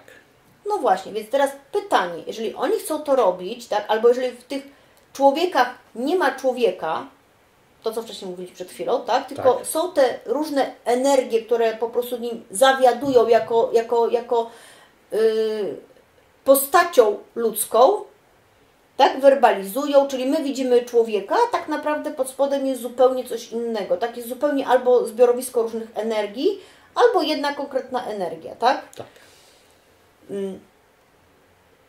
Nie chcę wchodzić w takie rzeczy, dlatego że uważam, że jeżeli będziemy to zasilać swoją uwagą, to będziemy to nakręcać. Czym więcej osób fokusuje w to uwagę, tym więcej to zasila. Czym bardziej... Mi nie o to chodzi. Mi chodzi o rozpoznanie na zasadzie fizyki kwantowej. Jeżeli jest strumień elektronów, który obserwujesz, to samym faktem obserwacji zmieniasz ruch, to. tak, dokładnie. Czyli nawet jeżeli zauważysz coś, co idzie w złym kierunku, a przyjrzysz się temu A dlaczego świadomie, uważasz, że to jest zły kierunek? Na logikę, jeżeli... Nie, dlaczego uważasz, że to jest zły kierunek? Moje ego mi tak podpowiada, więc oceniam to jako zły kierunek, rzucam tobie teraz mięso i zrób z tym, co chcesz. W ten sposób to potraktujmy. A więc czuję, że jeżeli jest ten korporacjonizm, ludzie są odczłowieczani, to w zasadzie dąży to do wyludnienia i do ogólnej zagłady ludzkości. Bo w samym tym sosie takim odczłowieczonym no, nic dobrego z tego nie wyjdzie. Albo będzie nagłe uświadomienie i podwyższenie się świadomości, że w złym kierunku idziemy, jak te lemingi ze skały i tam do morza skaczemy wszyscy. Albo rzeczywiście będzie, no tak jak w książce Orwella 1984, że będzie wielki brat patrzył na wszystko i będzie odczłowieczenie. Więc teraz jesteśmy gdzieś na którymś kilometrze tej drogi i chodzi mi o to, zadaję tobie to pytanie, bo mówisz, że jak masz pytanie, to wtedy lepiej widzisz, w którym momencie jesteśmy w tym całym potencjale i dokąd to wszystko dąży, żebyśmy mogli wcześniej spojrzeć na to, zareagować, coś z tym zrobić. Wiem, o co pytasz. Po pierwsze, jest to taka czasoprzestrzeń, w której ten plan się ma wykonywać. Czyli te istoty dobrały sobie odpowiednią pewnie odcinek, tak, który jest im to najwygodniej zrobić, tak? Tak. Po to między innymi w tej czasoprzestrzeni pojawiło się tak dużo osób bardzo silnie energetycznych. Osób takich, które mają pamięć niezapomnianą, niewyczyszczoną z poprzednich istnień, wręcz z tego naszego rdzennego stworzenia, tak? Tych energii, ukonstytuowania się. To są osoby, które dotychczas i w poprzednich istnieniach przez kilkanaście niejednokrotnie bardzo mocno pracowały energetycznie. Czyli ta praca i taka świadomość tego istnienia, jak to funkcjonuje wszystko, żeby przywrócić temu wszystkiemu z powrotem ład energetyczny, harmonię pewną i pewnie, żeby nie dochodziło do takiego właśnie takiej dużej dysproporcji, tak? Że mamy dużą ilość tych wolnofiurgałek potencjalnie do tych szybko fiurgających, tak? Że już tak zalepiły te wolnofiurgałki, te szybkie, że praktycznie one już nie mają tam siły zipać. Po tutaj te osoby teraz są, po to tak dużo osób sobie teraz czuje to, tak? Ile sobie czuje, że faktycznie tak ma, że są tymi, co kiedyś byli wiedźmami, druidami, magami i innymi istotami, które sobie to czyniły tam i znały to wszystko. A ile jest tak naprawdę samozwańczych, bo teraz jest taka moda i fajnie, teraz się chodzi na warsztaty i się po kursie można zrobić wiedźmą, bo Cię nauczą czarowania i magowania i tam różnych innych fajnych rzeczy, ciekawych, tajemniczych. To dygresję rzucę, że jak ktoś jest faktycznie, to nie musi się uczyć, bo to się przypomina i to wiedzę ma się w sobie. Na tym polega wiedźma, że ona wie, ona wie, nie chodziła do Hogwartu, żeby się uczyć, tylko na to miała wiedzę ze siebie, tak? Z takiej właśnie pamięci, której sobie nie wyparła, tak? I to, że były, wrócę do Twojego pytania, Ci jeszcze chwilę wytłumaczę, tak, dobra? Tak. To, że były tam różne te, bo to mnie bardzo, to lubię bardzo. Te wszyscy ci druidzi i tak dalej, oni mieli różne, tak jakby specjalizacje, tak jak był, nie wiem, stolarz, piekarz, tak dalej, tak? Oni, każdy z nich miały inne techniki, inne jakości pracy, oni czym innym pracowali, w inny sposób, różnymi jakościami energii różnie się posługiwali. Natomiast tak czy inaczej pracowali z tymi energiami, dlatego oni się różnie inaczej nazywali. Wracając do Twojego pytania. Tak, faktycznie tych osób teraz bardzo dużo po to, żeby budzili ludzi, żeby przypominali nam wiedzę zapomnianą i to, że my jej nie mamy. Nie, to nie jest tak, że ktoś tam ma i jest taki guru i on mi tu będzie teraz kierował i mówi, co mam robić, tylko ludzi, którzy będą nam uczyli, jak mamy sobie to przypomnieć, jak mamy odblokować to, co nam poblokowało się. Czy ktoś i tak dalej, tak? Znajdziemy to. I my sobie to odblokujemy. Czy wiecie, od takich się znajdzie i tak jednostkowo narobimy tego dużo, między innymi teraz dlatego tutaj z Tobą gadam paszczą, co by miało to duży oddźwięk i czym więcej osób będzie chciało to robić, będzie świadome tego, że muszą tego sobie szukać i muszą sobie znaleźć metodę takiej, która będzie do nich przemawiała, która będzie spójna z nimi, która będzie odblokowywała to wszystko, to my jednostkami paradoksalnie łącząc się w dużą grupę, tak, bo tych energii będzie się kumulowało coraz więcej, będziemy przekręcali wektor, tak, dokładnie. Mało tego, mamy w tej chwili bardzo mocno pracujące z nami, myślę, że tak mniej więcej do około 20, może troszkę później grudnia, tak jakbyśmy taki portal otwarty, tak? Chodzi mi o takie planetarne, takie to, co tutaj najbliżej nas Fjurgat nam wspomaga, przecież księżyc i tak dalej, wiemy o tym, prawda? Że te wszystkie cykle i tak babcia nam sadziła te roślinki, jak księżyca przybywało, a nie kubywało, tak. Czyli wiemy, tak? Że planety nas działają, mają na nas wpływ, prawda? To nie jest jakaś tam fantazja. Więc przez to, że się otworzyły pewne jakby przestrzenie, my możemy sobie, mamy możliwość dokonania pewnych fundamentalnych, bardzo silnych, głębokich zmian, które bardzo mocno będą determinować nas na kolejne 20-30 lat w czasoprzestrzeni. W linii takiej czasowej, prawda?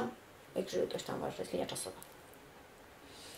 Więc teraz dzieje się bardzo, bardzo dużo i bardzo, bardzo intensywnie. Trzęsą się fundamenty, ludziom się walą związki, ludzie chcą przekonstruować swoje ja, czyli ja już nie chcę być takim korpoludkiem, tylko chcę być kimś kreatywnym, chcę robić sam na siebie, chcę tworzyć, chcę mieć wpływ na to, co ja robię, kiedy ja robię, a nie tylko iść do kogoś i odtwórstwo. Mamy różne pomysły na edukację dzieci, na różne... To wszystko nam się teraz przekręca, przewartościowuje. Pytanie, jak za tym pójdziemy.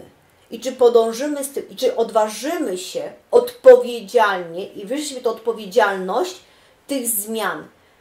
Bo ja na przykład teraz robię z ludźmi jakieś tam prace wykonujemy, tak? I ja mówię, ok, masz teraz taki okres jest, skonstruuj sobie na przykład taką psychologię, wymyśl sobie taką wieżę. Na przykład daj taki łatwy konstrukt, że ta wieża jest jakimś takim przełożeniem wszystkiego tego, co jest w Tobie, takich lęków, tak jakby taka konstrukcja Ciebie, tak? Twoje wszystkie przekonania, wartości, zasady i tak dalej, i tak dalej, i tak dalej. No i mówię tak, przyjrzyj się temu, czy Tobie to pasuje, tak? Czy chcesz tego, czy nie? No i oczywiście po jakichś tam już kolejnych pracach, więc już ludzie wiedzą, co tam w sobie mają. Nie, wszystko, nie. Dezaktywujemy tą wieżę, tak, rozbieramy ją, nie ma, nie będzie. Spokojnie. Odpowiedzialność, jak ją zdeformujesz, jak ją zdekonstruujesz, tak, rozbierzemy ją, nie będzie nic. Nie będzie na czym się schować, nie będzie na czym się oprzeć, nie będzie starych. Zostaniesz z przestrzenią, z czystą kreacją. No tak, super, już to natychmiast robimy, już, natychmiast. Okej, no to róbmy, tak? I zaczyna się proces, tak? Robimy. Rozbieramy tą konstrukcję. Pamiętać trzeba jeszcze jedną ważną rzecz, bo to konstrukcja jest podłoże, na którym ta konstrukcja stoi. Przeważnie lęki, wszystkie inne takie nasze pierwsze, które tam sobie robimy. Czyli ten beton też trzeba dynamitem rozwalić? Ja Ci zaraz dam dynamit. Co ja przed chwilą mówiłam, że niczego nie niszczymy? A nie niszczymy, tylko dekonstruujemy. Nie, to się nie dekonstruuje. To się prosi źródło, żeby nam to rozebrało. A To ile nie, będę czekał na te źródło? zależy jak Dynamit będziesz już. wierzył w to, że Ci to rozbierze. Jak wierzysz, że będzie to rozbierało przez 20 tysiącleci, to tak będzie rozbierało. A jak wierzysz, że powiesz rozbierz, to Ci rozbierze. No dobra, przekonałaś mnie. Dziękuję. Tak czy inaczej, jeżeli to sobie zdekonstruujemy, tak, No. to nagle na drugi dzień, na trzeci dzień dzwoni do mnie i tak, bo ona nie wie, co ma teraz robić, bo ona nie ma sensu życia, bo ona nie ma żadnego celu. Ale czy ja nie mówiłam przed chwilą, Trzeba zbudować 2 nową dni wieżę. temu, Ci zaraz dam drugą wieżę, Nową. czyli drugą. Pogrzebka Ci wieża, powiedz mi, gdzie się chcesz chować? Nie chować. Zrobić Ci teraz pracę? No. Przed czym się chowasz? No. I już Ci potrzebujesz drugiego domku. Nie wystarczy Ci przestrzeń i korzystanie z niej i doświadczanie. Musisz się usadowić w jednym miejscu? Musisz korzonek O zapuścić? to ci chodzi. No dobrze, to ja to nazywam. Nie, to chodzi o to, że my się w czymś betonujemy. My w czymś się zatwardzamy.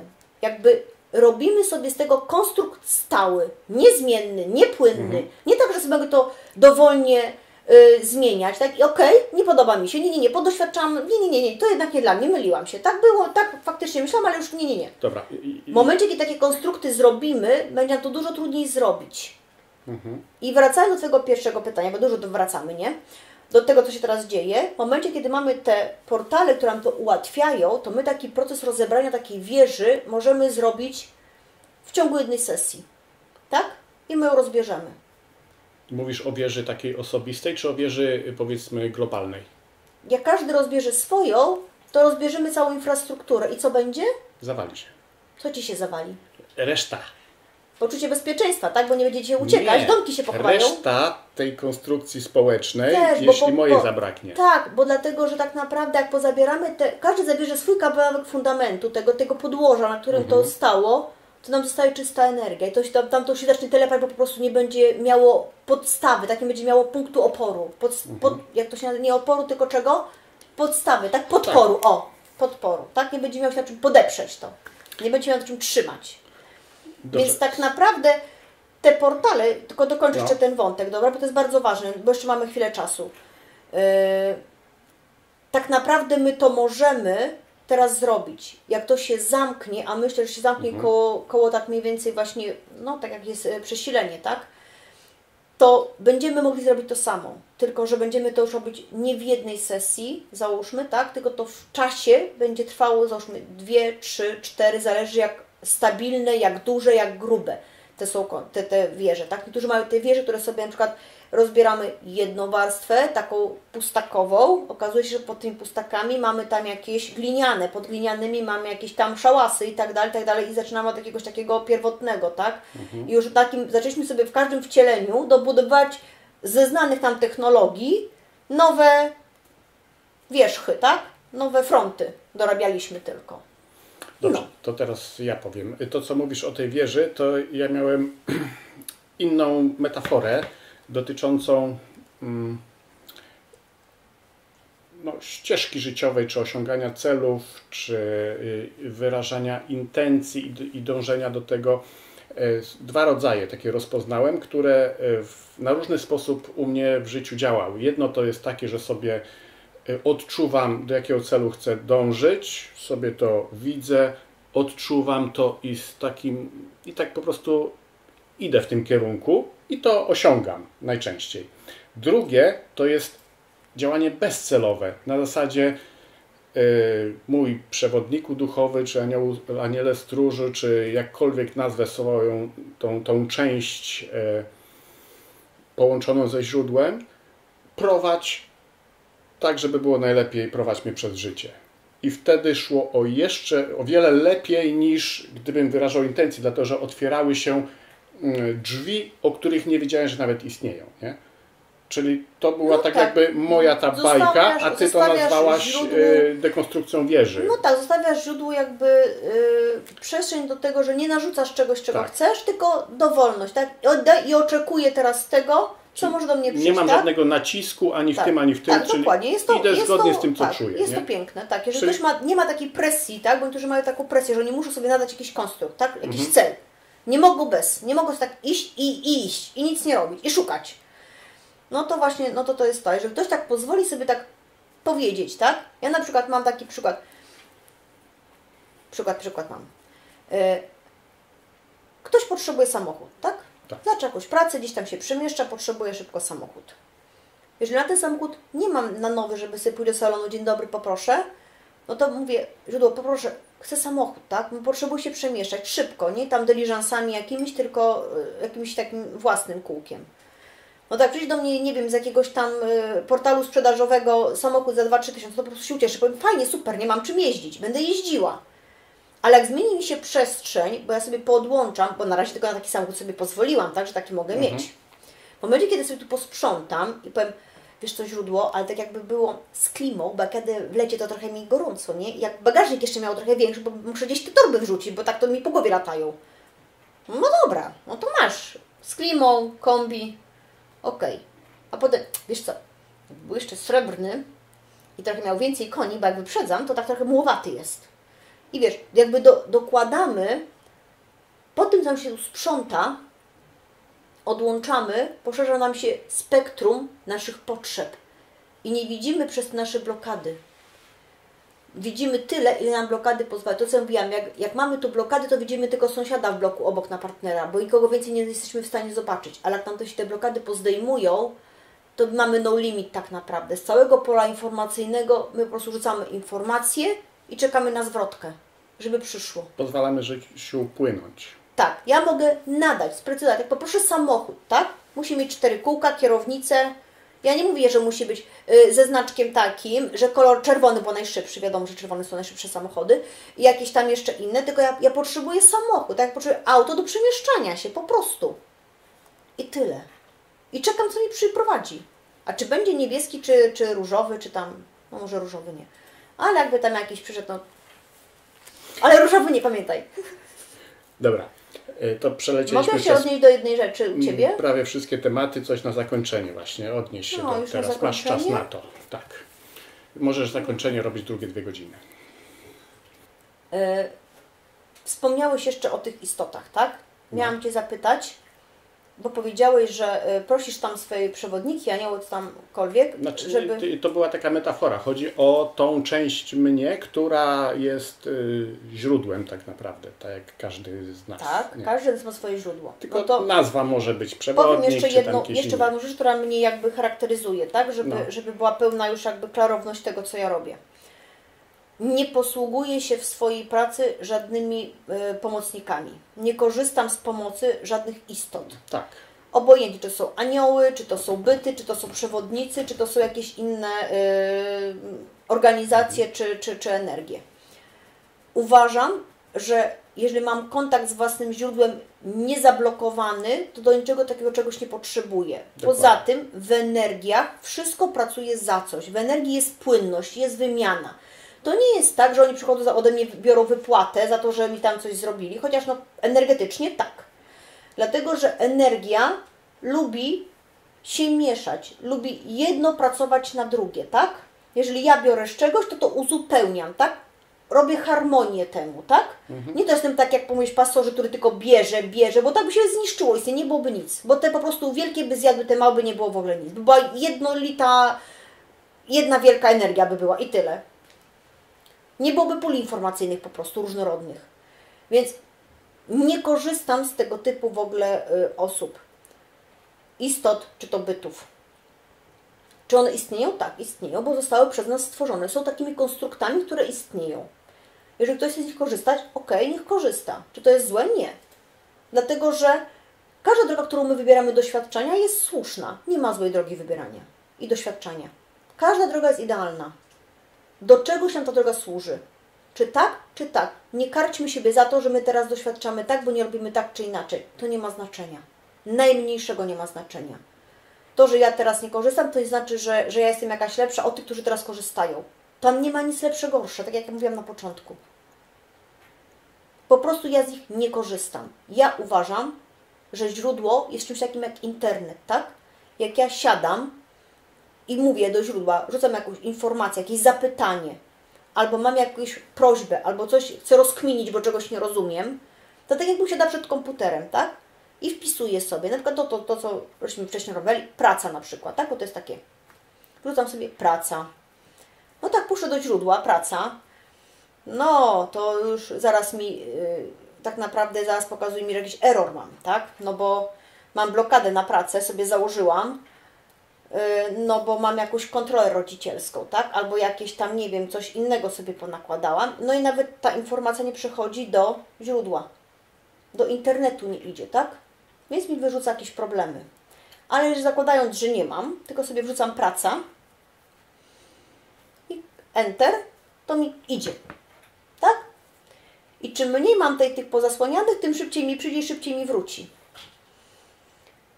I wyrzuca mi 30 stron. Komputer mnie nie pyta, czy zasłużyłaś? A masz 18 lat skończone? Nie. Po prostu pytam i mam zwrotkę z pola informacyjnego. Bez żadnych warunków. Czym bardziej zawężę pytanie, no bo na pracy wyskoczy mi pewnie sekstylion stron, ale jak napiszę oferty pracy, no to już mi się to zmniejszy. Jak napiszę na stanowisku, z zarobkami, no to już mamy wtedy do przejrzenia w ciągu godziny, tak? I tak samo tutaj, czy bardziej doprecyzujemy pytanie, uszczegółowimy je, wiemy o co zapytać konkretnie, tym szybciej dostaniemy odpowiedź zwrotną. Bez łaski, bez żadnego, czy zasługujemy, czy nie zasługujemy, czy powinniśmy i tych innych takich konstruktów, które mamy w sobie powbudowanych mnóstwo. Tam nie ma żadnego zasługiwania i oceniania, czy ta informacja jest do czegoś potrzebna, czy nie. Czyli konkret musi być sprecyzowany. Tak, samo jak i idę odpowiedzialność, po co mi ta informacja, tak? Po co ja sięgam po tą informację? Czy z ciekawskości, czyli takiej wścibskości, bo jestem ciekawska? Czy z ciekawości, która jest wiedzą, tak? Wynika z wiedzy, bo ja czegoś nie wiem i jestem ciekawa, jak to funkcjonuje, bo nie rozumiem, jak to działa. Więc moja ciekawość podsyła mi, żebym zapytała o to, tak? Ale nie ciekawskość, nie wścibskość, bo jak nie wiem, pójdę sobie na jakiś tam regressing, położę się i sobie zrobię 30 wrzutek z różnych wcieleń, tak? I będę miała takie slajdy. Tak, sobie zrobię slajdy z różnych tam, co ja tam, albo w tym życiu, albo w poprzednim jeszcze, no i co, wejdę i co? Do czego mi to? Zrobiłeś coś tam, wszedłeś i co? Poprawiłeś? Nie. Ruszyłeś, wlazłeś, tylko poruszyłeś energetykę jak pajęczą sieć, wszystko zaczęło drgać i nagle Ci teraz w tym życiu zaczęło wszystko rezonować naraz. I potem, że wszystko nagle mu się wali, albo jej. I praca, i związek, i coś tam. No szkoda, jak się uruchomiło 30 rzeczy, z różnych czasoprzestrzeni, no to działa. Albo jak się zagląda w przestrzenie, których się w ogóle nie wie, jak się w nich poruszać, jak się... Na zasadzie mówię, wycieczek krajoznawczych, tak? Sięgamy sobie w jakieś tam różne, bo ciekawe co tam jest, no. Oni też są nas ciekawi, a skoro my wykazujemy jakby intencje i chęć zaprzyjaźnienia się, zaglądnięcia do nich, no to oni też chętnie zaglądną do nas. No i super. Dobra. Coś jeszcze na zakończenie? Może jeszcze jedną ważną rzecz powiem. Tak. O walce. Mhm.